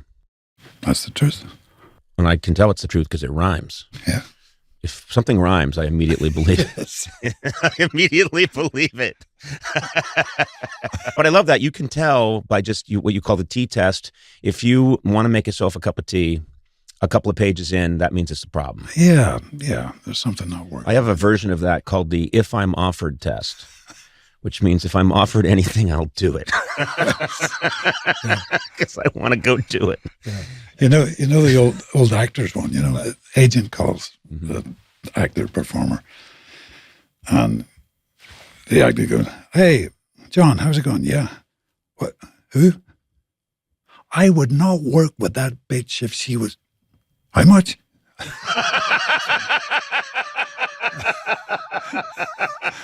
That's the classic one. Yeah. That's the world. That's not just show business. That's all across the board. Yeah, that's everybody. Well, I'm looking forward to it because it's a good movie, Conan. I have to say, I just when I know you're in something, I'm happy. I'm serious. You're always, however you're feeling inside, you're always terrific. And I wish you could teach me to talk like you. Because I'm so annoyed, as is America, by my own voice. And I've always just wished I could get it down here. Because I think I think it's blocked my career in so many ways. No, yes, it has. Liam, no, it's absolutely true. Imagine me on the phone, saying, "I've got some skills, a special set." No one's threatened. No, there's no. Or, "I'm Michael Collins. I'm going to change everything here in Ireland." It's way up there. There's no authority. There's no authority. No, I would disagree with you, actually. Okay. But you have extraordinary energy, and I've seen you a few times. I've done your show several times. I love it. I really admire it. And I've probably mentioned this before, but you'll enjoy this. But I went to see a doctor, and he was asking me, first time I'd ever seen him, and he was asking me my history and about whatever, and heart, this, that. And I said, nope. And then he said, "What about drugs?" And I said, I don't do drugs. And he said, "What about cocaine?" And I said, "I don't do cocaine." He said, "But cocaine use in the past." And I said, "No, I've never done cocaine in my life." And he said, "Conan, this relationship doesn't work unless you're honest with me." And I said, "No, I'm telling you the absolute truth. I've never done cocaine." He went, "Conan, I've seen your work." And he was serious. I thought he's on something. He's like, "I've seen you. You're clearly hopped up on something." And I went, "No." Yeah. That's just, I don't know what that is. I don't know what that is, but that energy helps me. It saves me every day. Wow. No, it's very impressive. Yeah. Well, also annoying to people around me. We'll get my wife in here. You've met my wife. She will agree. She'll say, "Look, Liam, you take him for the day." I don't want him. This is, I just, woke up happy today because I knew I'd be seeing you. And no, seriously, you're the real deal. And you seem like you're happy, which something, I don't believe in the word happy. Yeah. Content is the word. Yep. Is the state. Yes. I aim for is contentment. That's the best feeling in the world. Yeah. I know happiness comes and goes. Yeah. No, I agree with you. I used to tell my wife when we were just dating, I said, I believe in a low bass hum, meaning just that low background of good feeling. Sure. So she had it made into a thing that I could wear on my wrist. Oh, cool. Low bass hum. The problem is the person who made it there wasn't enough space, so they shoved all the letters together. And she gave me this thing and it says Low Basham. And people think it's like a county in Cork that I come from. And so I wear this thing that says Low Basham. But no, I know what you're meaning. I think that that there's a obsession in our culture with, are you happy all the time? It's not the natural state, but contentment is good. Contentment's great. Yeah. And I recently learned a Japanese word called shibumi. And sort of describes contentment with, I can't even find the words for it. It's like, for example, a walk through a sun-dappled forest, and you're totally at your ease. And you're connected in some way. Connected, I think, is a good And that's word. shibumi. I just love Shibumi. that word, yeah. I'm going to get that for the other wrist. Shibumi and Lobasham. Yeah, I'm going to get the tattoo on the throat. I love the throat tattoo. Shibumi. And people are, and then I'm going to finally meet someone, a Japanese person is going to say, no, they wrote it wrong. Yes. No. Hey there, welcome to Conan O'Brien Needs a Friend, and things are a little different today. Let me explain. We're all in different places. You see, I am in New York City, and I'm here doing some promotional work for my new show, Conan O'Brien Must Go. Meanwhile, Matt Gorley, you are in Pasadena, California, is that right? That's correct. And Sona, we have no idea where you are. Where's your house? Is it in... Where is it? It's in Altadena. It's north of Pasadena. You've been here. It's not that far. Well, I have north. been there, and it's very far. Let's just say I had to stop and switch out cars. It was such a long drive. What does that And even at one mean? point, on my third car, I just shot the car in the hood because it was steaming. You had to have a pit crew just to get there. Exactly. I had provisions. I had stashed water a couple of days before along the route. But anyway, Sona. Did you say you shot the car like you would a horse who's like leg is broken? There was steam coming out of the hood. It was a 1977 Plymouth Valiant, and I just took out a .38 and put a bullet right through the engine. But that's not the point. The point is that you live very far away. But I'm happy for you, Sony. You have a lovely home. Once you get there, it's beautiful. Matt, Pasadena, Sona, Altadena, Conan O'Brien here at the SiriusXM studios right here in the heart of Manhattan. And Matt, you seemed a little stressed. We're all connected via Zoom. You seemed a little stressed when you got on. What's going on in your house that's upsetting you? Yeah, if you're watching the video of this, you can see that my office is in pure upheaval because I have these built-in storage benches, and I'm clearing them out for a garage conversion, and there's a live rat in there as we speak. Is this a pet of yours? What do you mean? No, it's not a pet. This is an invader. This is a hostile little piece of vermin, and it's big, and I don't have any traps, and I don't know what I'm supposed to do other than get on a Zoom with you guys and do some podcasting. Okay. Well, when was the last time you actually had eyes on the rat? About 10 minutes ago. You're kidding. No, and it was here yesterday too, and I thought, oh, for sure it's gone, because if it can get in, it can get out. But it's still in these storage benches. They're built in, so it's like encased. Did you only find this rat because you were cleaning it out? Because was it just living there peacefully and you sort of just came in and... I feel like squatters' rights. Maybe because I think there's been a whole colony here, judging by the rat droppings. And wait, look, hold on. Now I'm imagining there's you opened up this cupboard and it has little rat furniture. Like it has a little rat couch and a little rat. It's got a little television that it watches. These are my notes. The watches rat television. Oh my God. That are all chewed up. It ate the podcast notes and then was turning them into a nest. Yeah. That's incredible. You realize you can't now go to the hardware store and get a rat trap because we're going to have a lot of listeners that are now worried about the rat. We've made the rat human-like, you know? It's too late. I've already ordered 2 rat traps. No, they're smart rat traps that alert your phone when you get one. What is a smart rat trap? The rat goes in and then it has to take an LSAT. And it has to get over 1,400 to get out. I'm scrambling here. You love that one. Oh my God, I cracked myself up. God, I enjoy Conan O'Brien. He's good. Wait, I'm him. Well, must what be a nice. treat for me. What a treat for nice. me. Yeah. Well, anyway, Gorley, I'm very sorry about the rat. I honestly don't think you can't kill the rat. You have to catch the rat and release it. Or should it just become like a pet and the mascot of this show? Like it should. That's the not a bad podcast idea. rat. I'll bring it into the studio. It is kind of cute. I don't want a rat, Matt. We can't think of anything cooler than a rat. Oh, please. What about We've worked with worse, Sona. Yeah, you go to war with the army you got, not the army you want. You know, a wolf. Can't we be the Conan O'Brien wolves? Nope. No, we're the rats. We're gonna make a flag that has this rat on it, and he's sitting on a little rat love seat that he has in his little rat house. Yeah, you just catch and release. That's all. Maybe you know what I would do, Matt? Catch the rat. Make sure he's in some kind of cage and has some food, and then drive him the 3 days to Altadena. And come on, release him there. He'll never make his way back to Pasadena. What's he going to do? Hitchhike? You know, he's not going to. They won't let him on an airplane. So anyway, I won that round. On an airplane. Yeah, because it's so far.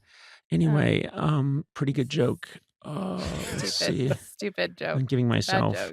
Hey, so we're all in different places, but I think we can unite in the introduction of our guest today. Can we not? Mm-hmm. Okay. Are you okay, Matt? Yeah, you were really phoning it in. You just said as you took a drink from a straw. You're not. You are giving about 2% right now, as opposed to your normal 11%. Oh my God. It's a shocking I've got drop. a rat in this torn apart office. I've got a whole suite of kitchen appliances that are probably going to arrive while we're recording. Mm-hmm. I'm wearing pajamas. I'm just not at my best right now. Also, I'm going to say this: the tone of your voice. Have you noticed it, Sona? He sounds like he's about to break. Yeah, he's on the edge. I hear it too. There's a little bit something in the tone of your voice because you're usually so zen, and you sound. This rat has you on the ropes. This rat has broken you. Because I was down in this bench with my head and hands down there, and then this thing appeared. And it's funny. Someone could hand me a pet rat, and I'd be fine with it. But an invader like that, you freak out. You know. Well, of course, because he didn't introduce himself. No, you didn't get a chance to meet at the pet store. There was no agreement. Suddenly the rat's just there. Do you know what I mean? Right. Did you see it? Did you guys lock eyes? Yes, I've seen it multiple times. Yes, he's seen it. He's actually. I could probably see it now. He's taunting you. Oh my God. It's yeah. big And you know what? I bet he listens to the podcast. And so that's what probably attracted him is he's a podcast fan. And he wanted ripped up all the notes. I know. Yeah. Look, I think he Hannah hates Einbinders. You're right. He hates this podcast so much he came just to tear up the notes. He wants to erase it from history. Yeah. Well, you can't say this rat is wrong. He's a big Rogan rat. That's why. Hey, Amalia, meet Conan and Sona. Hi. Oh my God. Hey, is it Amalia? Is that how I say your name? It is perfect. Yeah. Sometimes people say Amelia, but you say Amalia. Is that correct? It is. Yeah, my parents found it in a book. It was Napoleon Bonaparte's sister's name or something. I'm looking it up now, and no, it wasn't. Okay. I think your parents were just playing a cruel They lied trick to on you. me. Yeah. My dad got liquored up and came back with a joke book, an Irish joke book, and there was a Conan in there. That's how I ended up with my name. So who knows? The important thing is, where are you coming from right now? Where are you in this spinning blue marble we call Earth? I'm in New Zealand. Oh, you're in New Zealand. Oh, incredible. Yeah. That's cool. And are you a regular listener to the podcast? I am, yeah. That's very nice to know. I always love it when we reach out to people in far-flung corners of the globe. And tell me a little bit about your life. What do you do, Amelia? What part of New Zealand are you in, Amalia. first of all? I'm sorry, Amalia. Can I just call you Susie? Is now. that okay? Are you all right with Sure. Susie? All right, Susie. And you say you're from the Bronx. Okay. No, Amalia. Which part of New Zealand are you from? So I'm in a town called Thames. It is a small town, and I'm 20 minutes away from there in a smaller town called Karapahi. Wait, your town is called Thames. Thames, Yeah. Thames. Okay. All right, Thames. Oh, I see. I thought it was Tim, and it was near the town of Bruce. About 10 kilometers from David, 15 miles south of Jesse. So Thames, New Zealand, and it's a very small town. How many people you say? About 400. 400. You know, I've always thought there'd be no privacy in a town of 400 people. Well, there kind of isn't. You do have to be careful what you talk about because it goes around. So you can't badmouth someone else in town because they're going to hear it. Pretty much. Uh-huh. Unless you're ready for like a fist fight. Oh, have you been in many fist fights, Amalia? No, I haven't. I think that would be a problem because I like to trash talk people. Yeah. I like to talk badly about people behind their back. For me, it's a sport. It's fun. The problem is I'm a physical coward. So that would be a problem if I lived in Tim's because I would probably say mean things about people.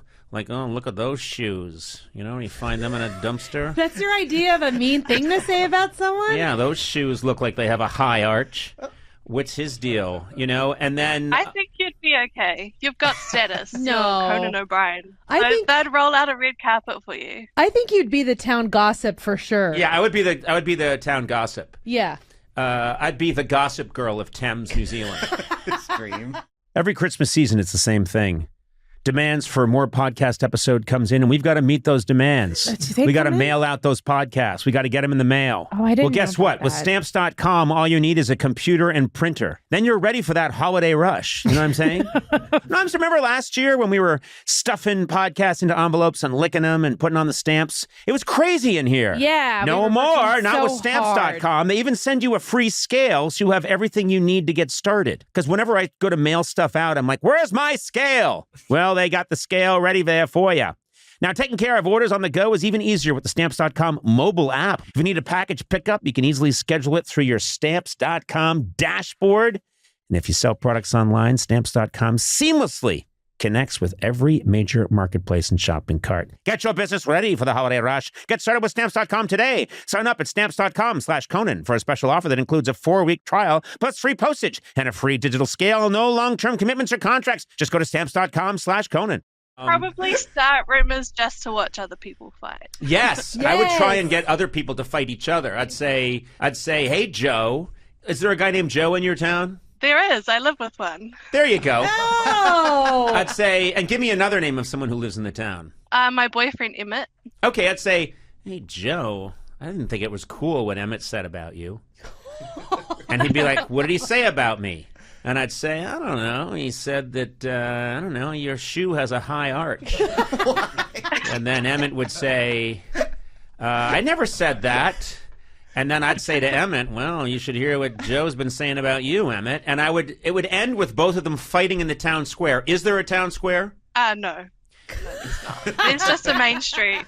Well, listen, every main street has a town square. So the first thing I would do if I got to Thames is I would organize where a town square would be and I would build it. I would build you a town square. Out of Lego. Probably the right size. Did you say Lego or liquor? Liquor would be more fun, but I said Lego. Well, enough liquor and you're building a lot of stuff out of Legos. Yes, I will do that. I would. That's what I would do. I would be obsessed if I lived in Thames.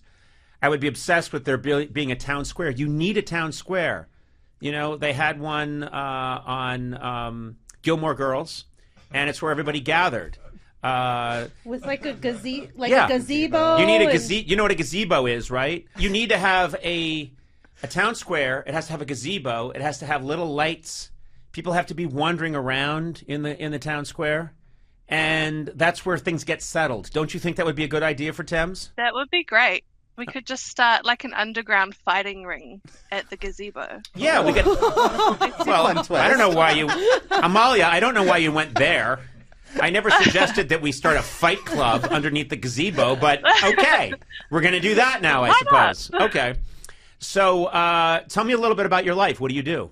So I'm a customer service agent for a telco company in New Zealand. I started out in a call center and now I'm doing their social media pages. Wait a minute. Amalia, are you at work right now? No. Oh, yes, you are. I do work from home. No, but I haven't you're totally at work. Yet. You're totally working, and you said, I'll just put this idiot on hold, and I'll call Conan O'Brien and see if he's willing to fund a fight club underneath the gazebo in Thames. Is that what you're doing right now?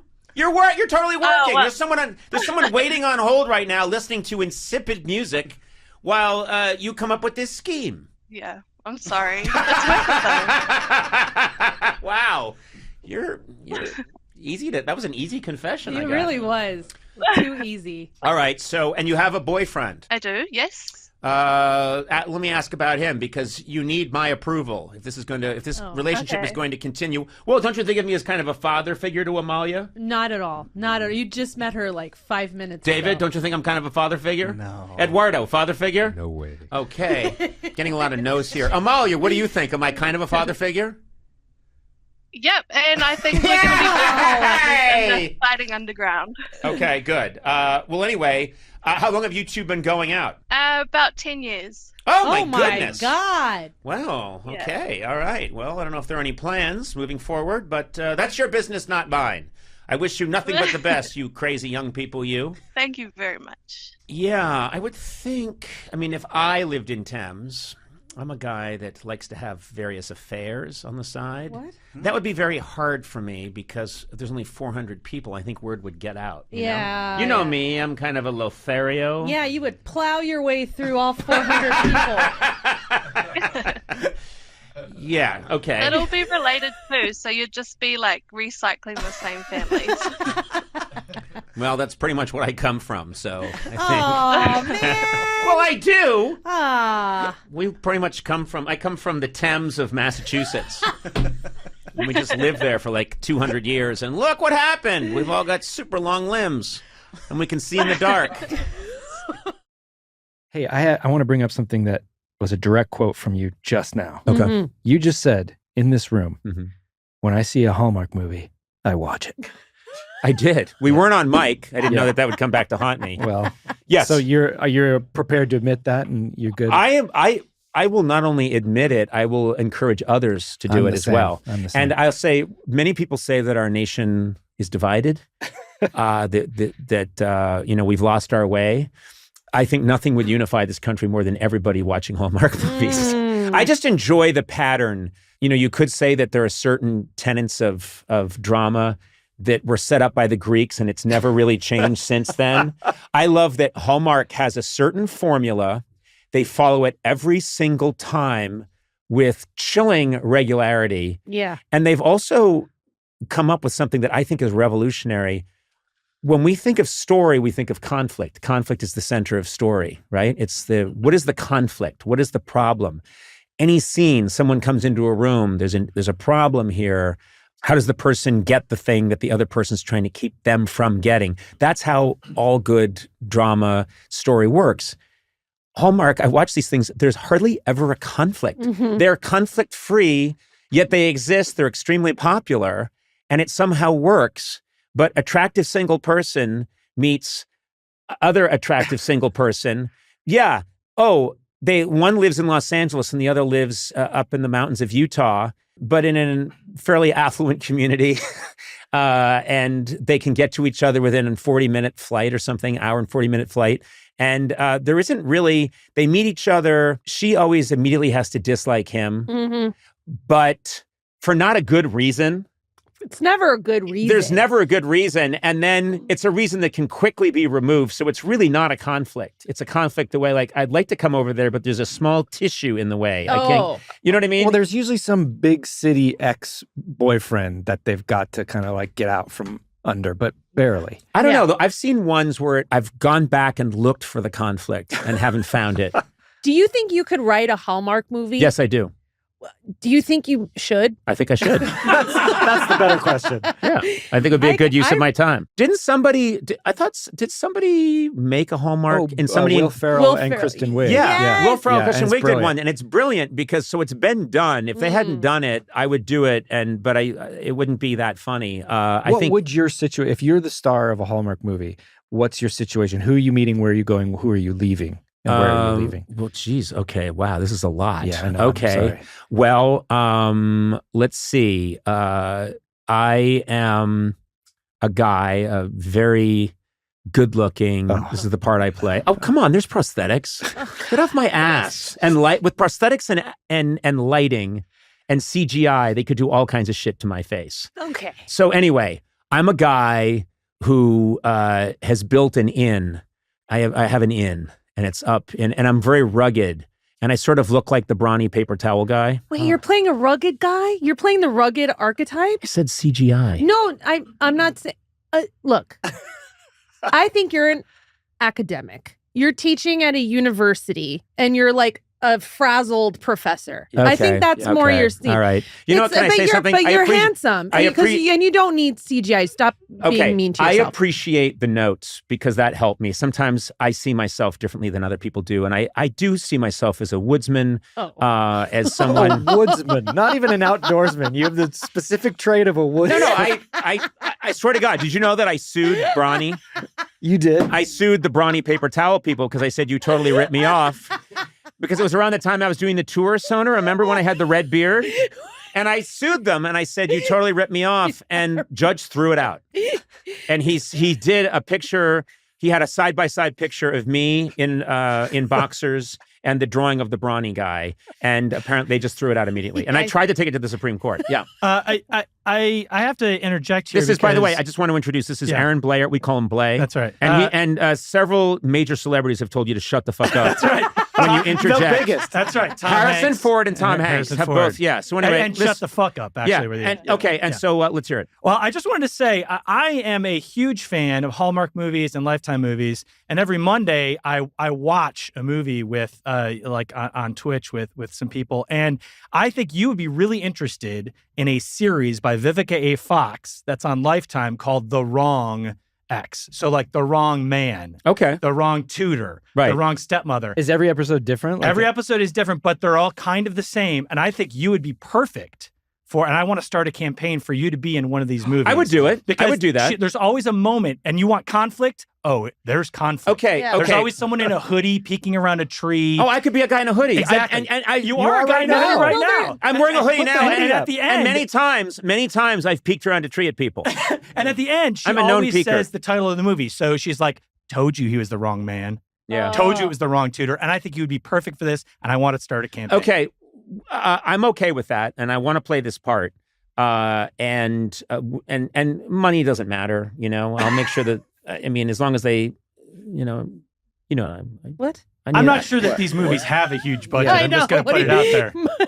But they're fantastic. And there's I think I've seen 19 of them. I'm not even kidding. God. Okay, Blay, first of all, you know that when someone says money doesn't matter, it means it all depends on the money. Okay.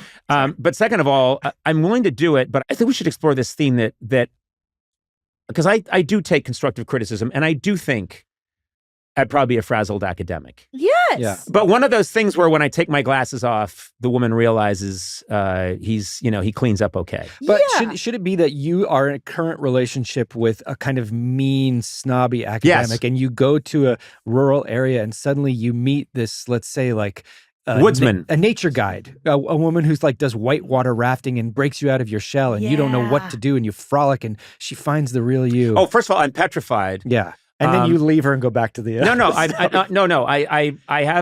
I work at a small New England college. Yeah. Yes. And what do you teach? History? What's that? History? My one subject is Grover Cleveland. Oh, I'm a professor of Grover. Yeah, I'm a professor of Grover Clevelandology. And it has to be liberal arts. It has to be. No, it doesn't have to. Because you're sensitive. Give me something. This is your archetype. Oh, okay. So you're a sensitive man. You know what? She's right. I've seen, you guys think this is a game for me. This is real life. Okay. I'm a sensitive guy. I teach like Emily Dickinson. I teach poetry. Yes. Okay. So, and I have a very safe but frigid relationship with this other woman who works there. Yeah. She's controlling. She's controlling, and she's always saying things like, maybe this weekend we'll go and look at that antique shop. And it's always very... Sounds pretty good. How soon is she gonna be single? No, she wants to go teach at a big city like Ivy League university, and you're like, "This is my home. This is where I love teaching." Just go, Emily Sona, Dickinson go, preach, here. Yeah. Preach. Then you're like, Preach. "Okay, I need to go find myself." So you go on this whitewater rafting trip, which is so outside of your comfort zone. And then I get to do my trademark Conan physical comedy, where I'm like, wow, and my glasses are getting knocked off, and my book goes in the water. Yes, and symbolically. She keeps saying, dude, just chill, just go with the flow. The whole trick of whitewater rafting is letting loose. And then you guys kind of get marooned on a little forest island, and you have to kind of spend the night and make a fire together and stuff like that. And I'm inept. right? Yeah, I'm I am. sorry. No, it's okay. You are, but that's okay. It's okay. But then there's one point where she's kind of fed up with me, and I look up at the stars, and from memory, I recite this beautiful, like, Walt Whitman poem. Whoa. And she sees me in a different way. And then we go into a tent, and this is the part that's going to depart a little from Hallmark. We fuck like animals. We go at it. And at first, the camera's outside the tent and you just see silhouettes. But then the camera pushes into the tent. Oh, no. And it's two naked animals. And I'm just a machine. A machine. And then you have all the cutaways to animals going, caw, caw, and owls' heads spinning around, and deer running away, and salmon swimming the wrong direction. Like a mama owl puts its wings over the baby owl's ears. And then you come to the sun is coming up, and you go back to the tent, still going. You're still doing It's it. like 8 hours later. God. And then I pause to rehydrate, and then, but anyway. But what's the conflict? Well, the conflict is then I lose myself, but that terrifies me. Okay. So I go rushing back to the New England College where Enid Crud, Professor Enid Crud with 3 Ds, CRUDDD, awaits. And she's like, you said you'd be 3 days and you were 4. Well, on our calendar, it says we're going to move up to second base. We've been going out for years and we have never done it. You haven't even done second base? With Enid Crud. And yet I'm away one night with this whitewater rafting woman and God damn it! I just went to Jesus Christ. The only conflict of this thing is how much you two have chafed because you've been going at it so long. Oh, What's the name of the movie? What's the yeah. name of the movie? Hold on a second. Whitewater. Hold it. Rafting. Fuck. We got to think of this. Rapid love. Rapid love. Yeah. Jesus, Sona. Yeah. Why are you wasting your time with us? I know. That's Why perfect. are you wasting your time with us? I know. That's what I ask myself every single day. Well, Why do I even do this? Well, a lot of times you're saying it out loud. During the podcast. Why am I here? Why am I wasting my time? Rapid love. Yeah. We have to get this made, and I'm going to get on this because I love Vivica A. Fox. I'd work with her any day. I think you would be fantastic in one of these wrong movies. Okay, I'm going to start the campaign. This is great. We got a lot of business sorted out. Yeah. Sonam Obsession, how are you? I'm all right. I'm It's chilling. a podcast. Get your hands away from your mouth. I'm sorry. I feel like I'm loud. Am I loud? No. Well, you mean in general? mean general? Yeah. Oh, okay. I'm in today, but okay. Let's do more bits about me being loud. Bits? No, I'm fine. I feel like I'm loud in my ears. You've been used at sea to guide ships through the fog. You are the loudest, not just person. You are just the loudest entity that I've ever known. I'm not louder than Blay. Yes, you are. Am I? Yeah. You are. Yes, you are. No, I'm not. I disagree. No. Yeah. When Blay comes onto his mic, he comes in with a certain energy and excitement.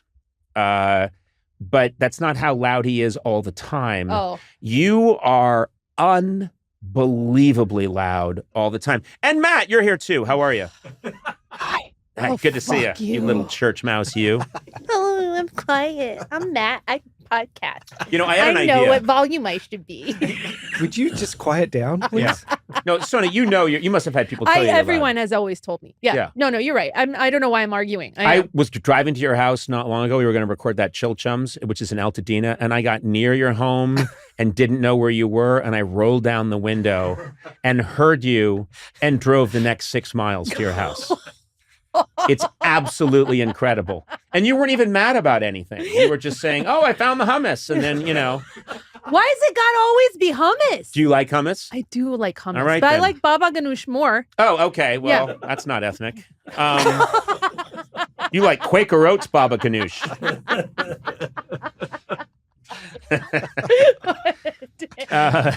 You're so kind. I am a kind person. Yeah. No, you're not. Oh, you're right. I forgot.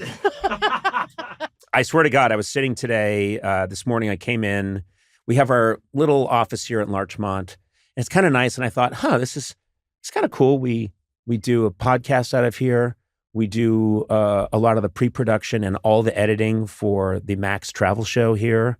It's like a little Keebler elf tree where we do all this kind of cool stuff, And then I thought we should do more. And then it hit me, detective agency. Ooh. Don't you think it'd be cool if we ran a detective agency? And it doesn't have to be all of us, but maybe Blay, you would front it, because you usually wear like a Hawaiian shirt or something anyway. You're saying that because he's wearing one today. No, I know, but he usually, you know the way the old stereotype is kind of a guy wearing, a Hawaiian shirt. He's a little messy. He's eating a big sandwich. Washed up, a little kind of washed up. washed up. You were on the totally. force, but then something went happen. You can't go Yeah. back to Chinatown, that kind of stuff.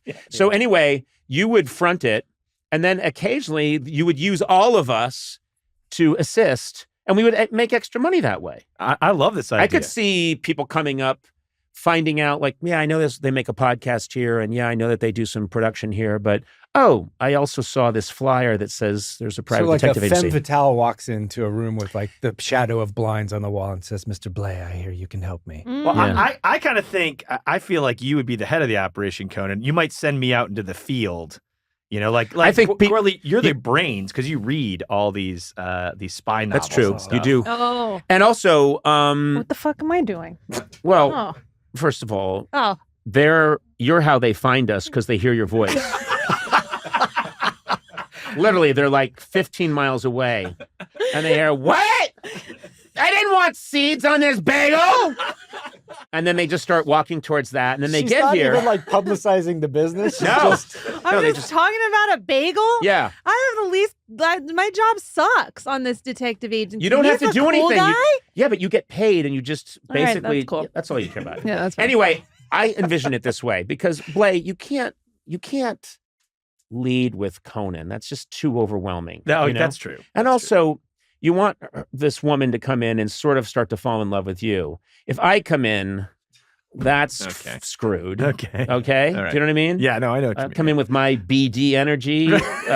You don't stand a chance. Well, what are you doing then in this detective? Yeah, what do you I do? think I come in every now and then in certain situations, like undercover work.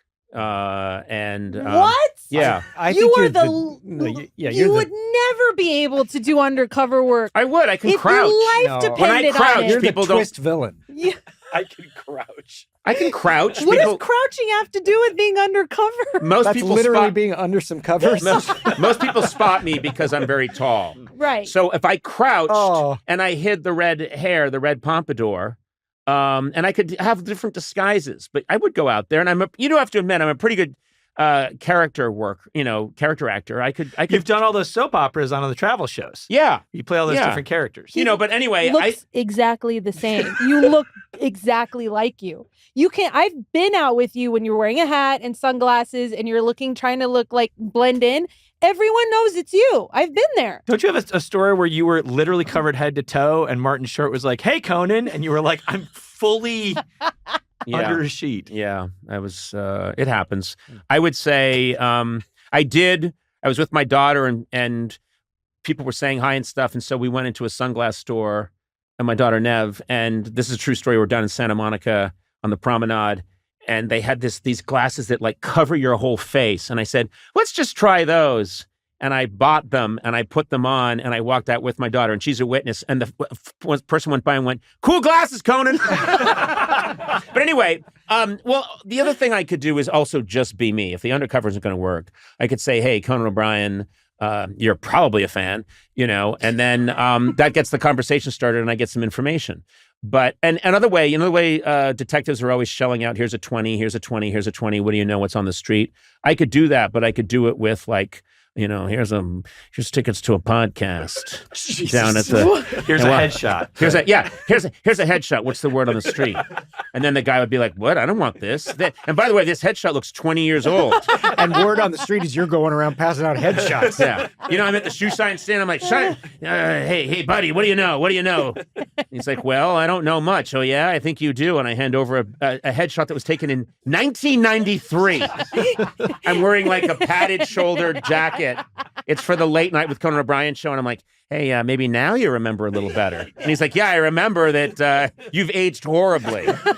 And he already has one because the guy before you gave him one that you gave and that guy. And guess what? I walk back to the detective agency and they're in the trash cans all the way back. They've been thrown away. Never solved a case. Yeah. I don't know. I just think it's something to explore. A detective agency. I'm and fully Blake, on you'd be board. up for it, right? I'm fully on board. Does sound fun. I think my life needs more excitement. All of our lives need more excitement, I think. You know what we could do? We'll put in the tropes, which is we can light it so that it looks like there's window coming through some shades. We can get a slow-moving ceiling fan, a lot of filing cabinets, messy sandwich, and that'll just be one corner of another pristine office. Yeah. Bourbon in a drawer. We hire a saxophonist to just kind of play Aren't we always supposed to lonely saxophone. choose the Hawaiian version of a detective or that version? You can't blend the two versions. Do whatever you want. No one's even listening to this thing right now. Okay. I'm not. Who cares? right. The rap sign's been up for like 5 minutes. Yeah. I thought you were just asking us, do we want to order a wrap?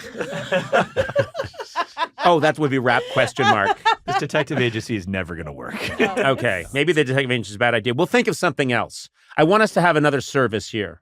So let's think of what that is. I'm fully in.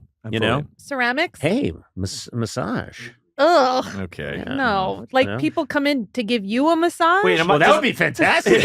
Does this what mean kind of business is that? I have to start giving people massages in a Hawaiian shirt? I don't know. I'm going to work on this. I'm going to figure it out. Okay. All right. Well, and if anyone out there has any suggestions, I'd like there to be one more income stream here, one other source of revenue. Okay. So let's think of what it is here at Team Coco. You know what's really fun is I love watching people 100% commit, and this is something you do really well, and the other cast members, but you commit. When you commit, it's something I believe in religiously, which is you have to go in 110%. So when you lose your shit, as Charlie Kelly, or in any role you're doing, you go full out. And I think that that's a quality of the show. There's no restraint. When it's time to go, it is complete meltdowns, complete insane meltdowns. Yeah, I don't want to feel as though I've left anything on the table. You have not. It all comes up. And honestly, this is going to sound like actor BS, but I go into a trance, I dilute myself and I'm gone. And I'll come out of a scene and be like, I have no idea what I did. I hope it was good. Yeah. And then I'll get in the editing room and be like, no, it wasn't. But that one was good.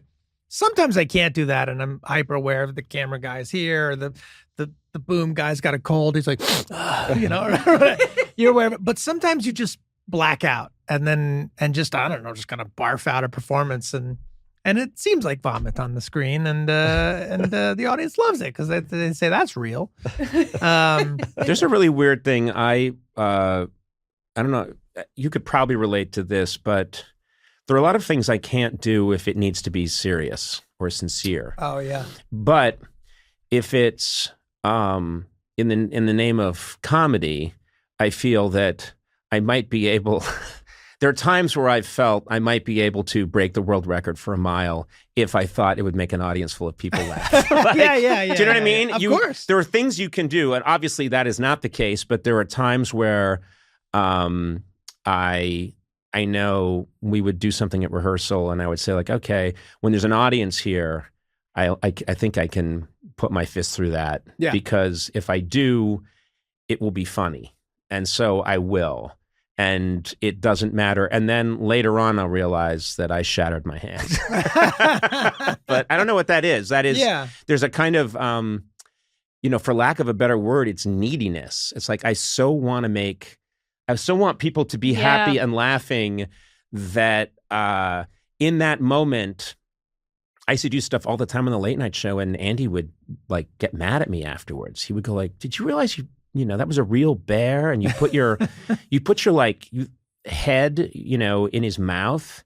And I said, yeah, just at the moment, I thought that'd be kind of funny because it's so wrong. I think it's adrenaline. I think something in you wants to be a performer and wants to reach the audience. And then as soon as you sign up to do that, you commit to do it, especially on a talk show where suddenly there is a group of people standing in front of you. You dive in and you say, okay, now we're flying without a net? That's not the expression, but flying by the seat of our pants. We're going by the seat of our pants, and there's no backing down. And I guess suddenly you find, I have my head in a bear's mouth. What am I doing? But there's just the adrenaline of it just carries you. And I would look at it later on. Yeah, we did a tour, and was 2010, and you were probably there for this, Sona, but Yeah. we were in some venue and it was going really well, and I was in the crowd, and then I got up on the ledge. Yes.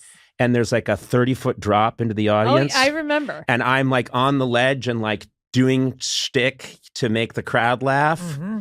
And Andy rightly was furious. You're like the Tom Cruise of comedy. You're going to die that way. Hey, whether you're stuck in traffic or Okay. streaming your favorite podcasts, that's where I come in. It's important to have a network you can trust wherever you are. Say it with me, T-Mobile. T-Mobile. Yeah, you didn't really have to say it with me. Oh. But it is your network. You know, I'm excited about T-Mobile. Yeah. They're killing it.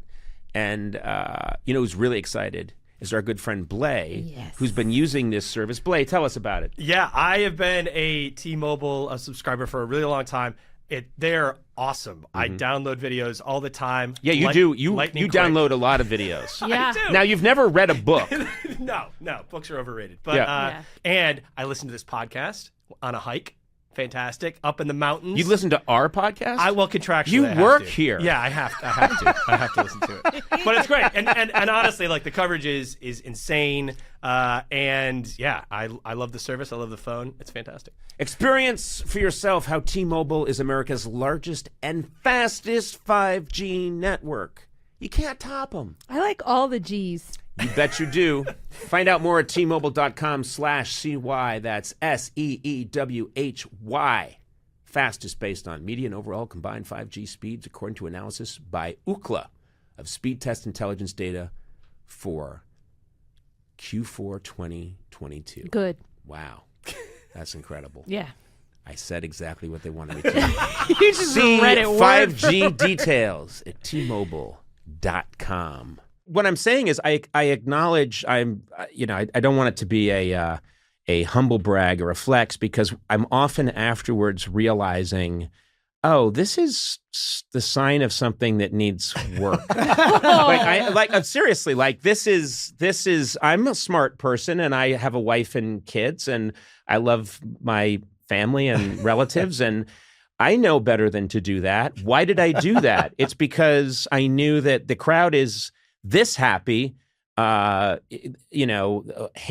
high up. But if I could notch it up a little higher if I stood up on the ledge. Wouldn't that be cool? Well, it could be you're opening yourself up to, not to get too sort of hoity-toity with it, maybe something is acting through you, some universe or higher power, or whatever you want to call it, where you are just opening yourself up to as much creativity as you can muster, right? Which is to say, I'm Conan O'Brien, I want to make people laugh. And then once you commit to that, you don't really know where you're going to come out on the other end. You don't really know whether you're going to do something crazy with the audience or stick your head in the bear's mouth, because you're just open to whatever pops up. I think to say, if you're Tom Cruise and you entertain people by doing death-defying stunts, then potentially it's the same kind of thing where that's how you communicate with people, and you are doing it over and over again. I think for you and I, it's easier with comedy because that was probably a safe place for you as a kid growing up. Oh, yeah. If you... I couldn't do anything Tom Cruise does, include run convincingly. That's the other thing, too. I'd like to see it, though. No, you know what I would love to do? I would love to do, this just reminds me of something I've really been itching to do, and I'm just going to say it right now, but we've been shooting something for HBO Max where I travel around and meet up with fans, kind of a travel show idea. And we shot one in Norway already, and we knew that there was a possibility that Tom Cruise would be in like the same area that we were in. And I've worked with him before, and he was really great. He was very funny, played it perfectly. He was a joy to work with. But the idea is I want to shoot a segment where he teaches me how to run the way he runs in a movie, because apparently there's a whole technique to it. Because it's very back straight, arms are pointy. And, and if you don't do it exactly right, you look like a fool. And what I've always thought is I'd really like really good cameras, like him to run, and then I would like to run the way I run, and not trying to be funny, just run the way a 6'4", not very athletic man my age runs and run, but with the real cameras and stuff, and then put the music to it. And I think it would be one of the funniest things. I'd say about it. Go get that bear and just set the bear loose, and you will run very convincingly. I will run very convincingly. Yeah. It's funny. The bear. Everyone was like, what if the bear had bitten me or something when I forgot it was my hand or my head or whatever, but I shoved something in the bear's mouth, and I think the bear just recoiled at my neediness. And I saw the bear backstage talking to other bears like, it just comes from a bad place. The needy ones do not taste good. You can tell he's a middle child. Full of cortisol, and it's just makes the muscles all sinewy. When someone's really needy, it makes the meat taste better. Yeah. Oh no, it makes the meat worse, bad. It makes the meat bad. Good. Fat and happy is how you want them. Yeah. I don't know why the bears are smoking in my. But the needy Of course ones, they it's are. Just, Of course they are. It's like a sour grape. Hey there. Welcome to Conan O'Brien Needs a Friend. I am joined by my compatriots, Sona Movsesian. How are you, Sona? Hi. You seem a little prickly today about something. I don't know what's going on, but we'll find out soon. What are you talking about? And I'm totally fine. Matt Gorley. Hi. How are you, Matt? I'm pretty good. How are Nice you? to see you. I'm doing very well. You okay? Yeah, you okay? Yeah. Okay, I Do never really know. seem prickly? You came in a little hot today. I didn't know what was going on. I think she's responding to you. You said I was the dumbest person you ever met before we started recording. Feel prickly. Oh, yeah. You're right. Wait a minute. I'm thinking. Then you said, no, I meant the worst person I ever met. Yes, that's right. Right. Yeah. So I corrected it. You're not the dumbest. You're the worst. Yes. So why would that get you all? I'm not prickly, stupid. I'm fine. Stupid. I like that.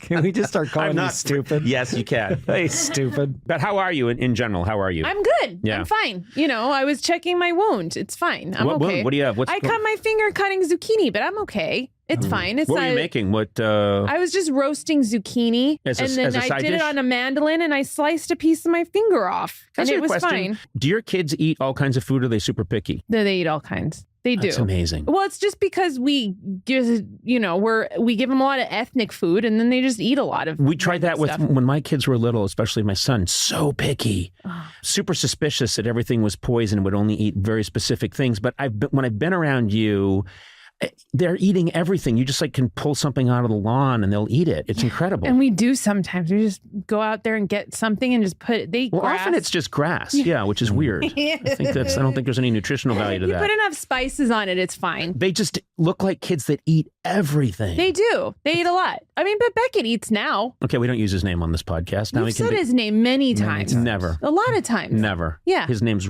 Rick. His name's Rick. Yeah. Okay. I wish. This is Rick O'Brien, my son. I think I had a pretty good save there. Yeah, pretty solid. But Rick If eats anyone's a lot. mad at me, they'll be like, "Where is that Rick O'Brien?" No, he's good. But I'm saying as little kids, Yeah. I was very picky eater. I was very, very picky. Were you? Which doesn't work because it was one of six. There's kids. There's a bunch of kids in my family, and I was one of six. You probably got food hand-me-downs. Yeah, I'm like, this hamburger doesn't fit me. Yeah, This from hamburger fits last Neil. week. The hems on this hot dog are too long. None of that makes sense. It's just Aw. stupid. Apologies all around. But the point I'm trying to make is that I remembered once saying to my dad, he was serving us all something, putting it all on the table. And I said, "Don't you know I don't like this?" And my father said, "Why would I know what you like or what you don't like?"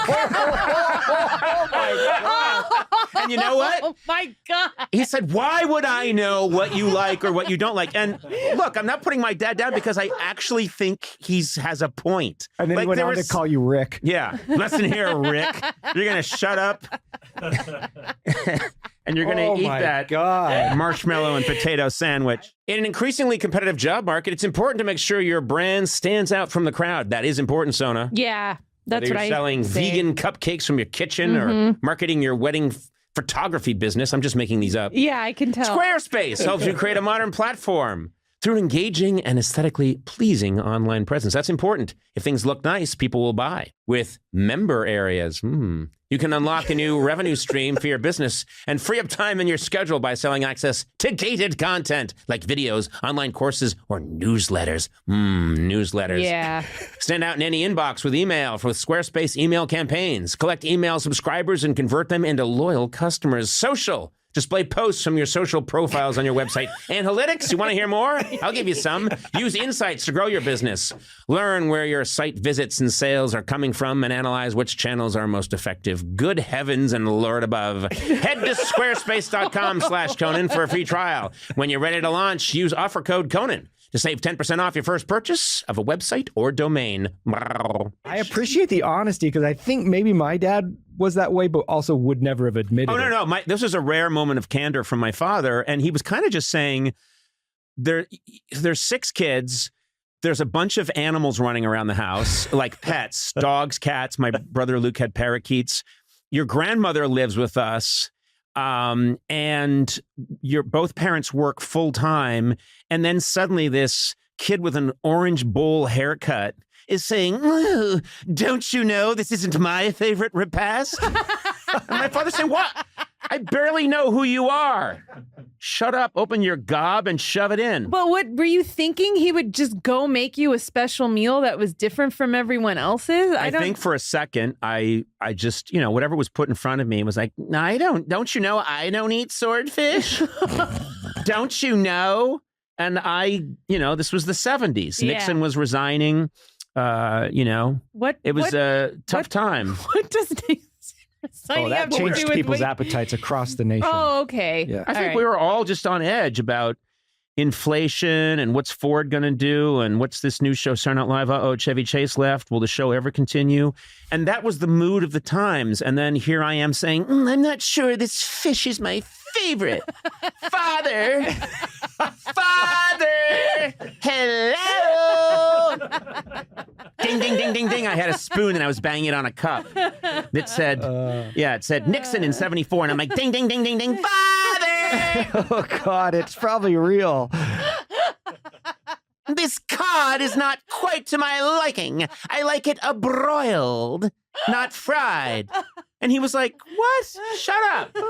Eat it. I don't even know which one you are. Which one are you? Are you even one of ours? Are you a boy? Are you a girl?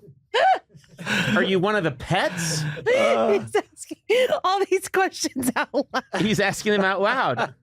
And I'm like, well, first of all, as we can all tell, I'm all boy. Second of all, I'm the one we call Conan. Third from the top and fourth from the bottom. La-li-la-li-la. Then neighborhood bullies came in through the window in my own house and beat the shit out of me. Oh, my God. Father, help me. I would have been one of those My father was bullies. like, here's $20. Hit him again. I think this is truly the first time I felt pity for you.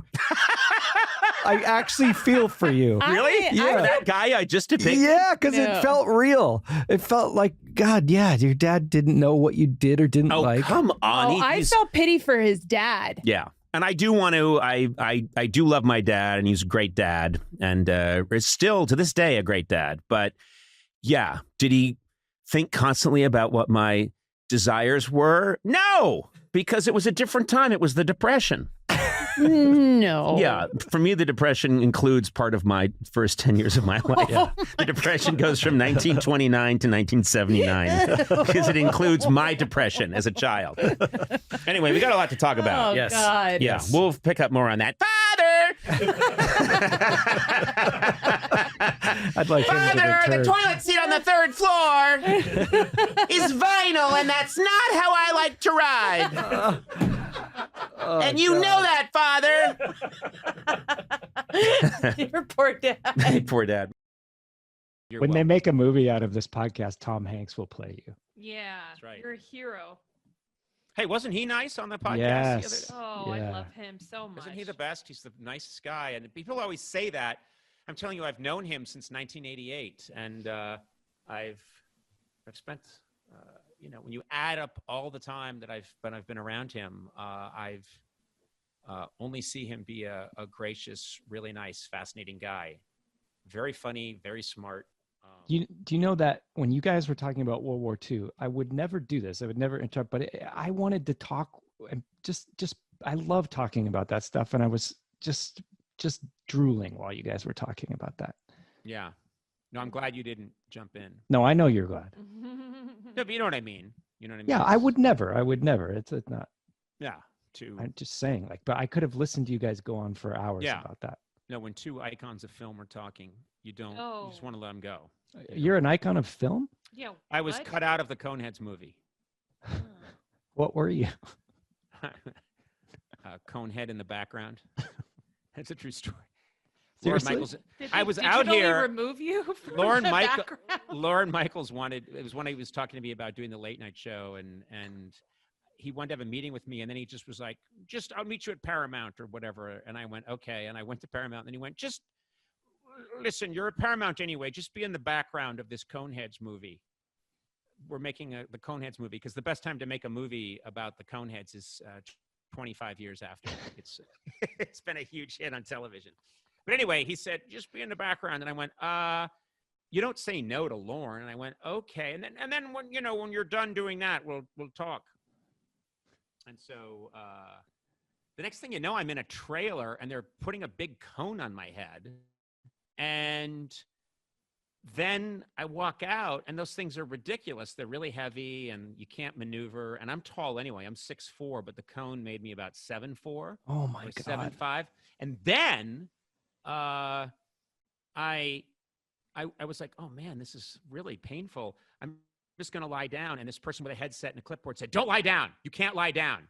You have to keep standing until your scene is shot because you'll ruin the cone." And I'm literally, it's like a crowd scene and I'm in the background. You don't even know it's me. And I'm thinking, I just was here to talk to Lauren. Get over there and wait. And in 40 minutes, we'll throw some ground chuck your way. And so I'm waiting, and then I'm in the background and they go, "Okay, action." Literally I'm so far from the camera that I can't even see the camera. And I hear, Dan Aykroyd say, "Yes, Blinder, no Blunder, boo." And Jane Curtin goes, "Boo." And they go, "And cut." "Okay, we'll do that one more time in 6 hours. Everyone leave, no one lie down." And then finally I shot the scene. And of course, they never use that scene.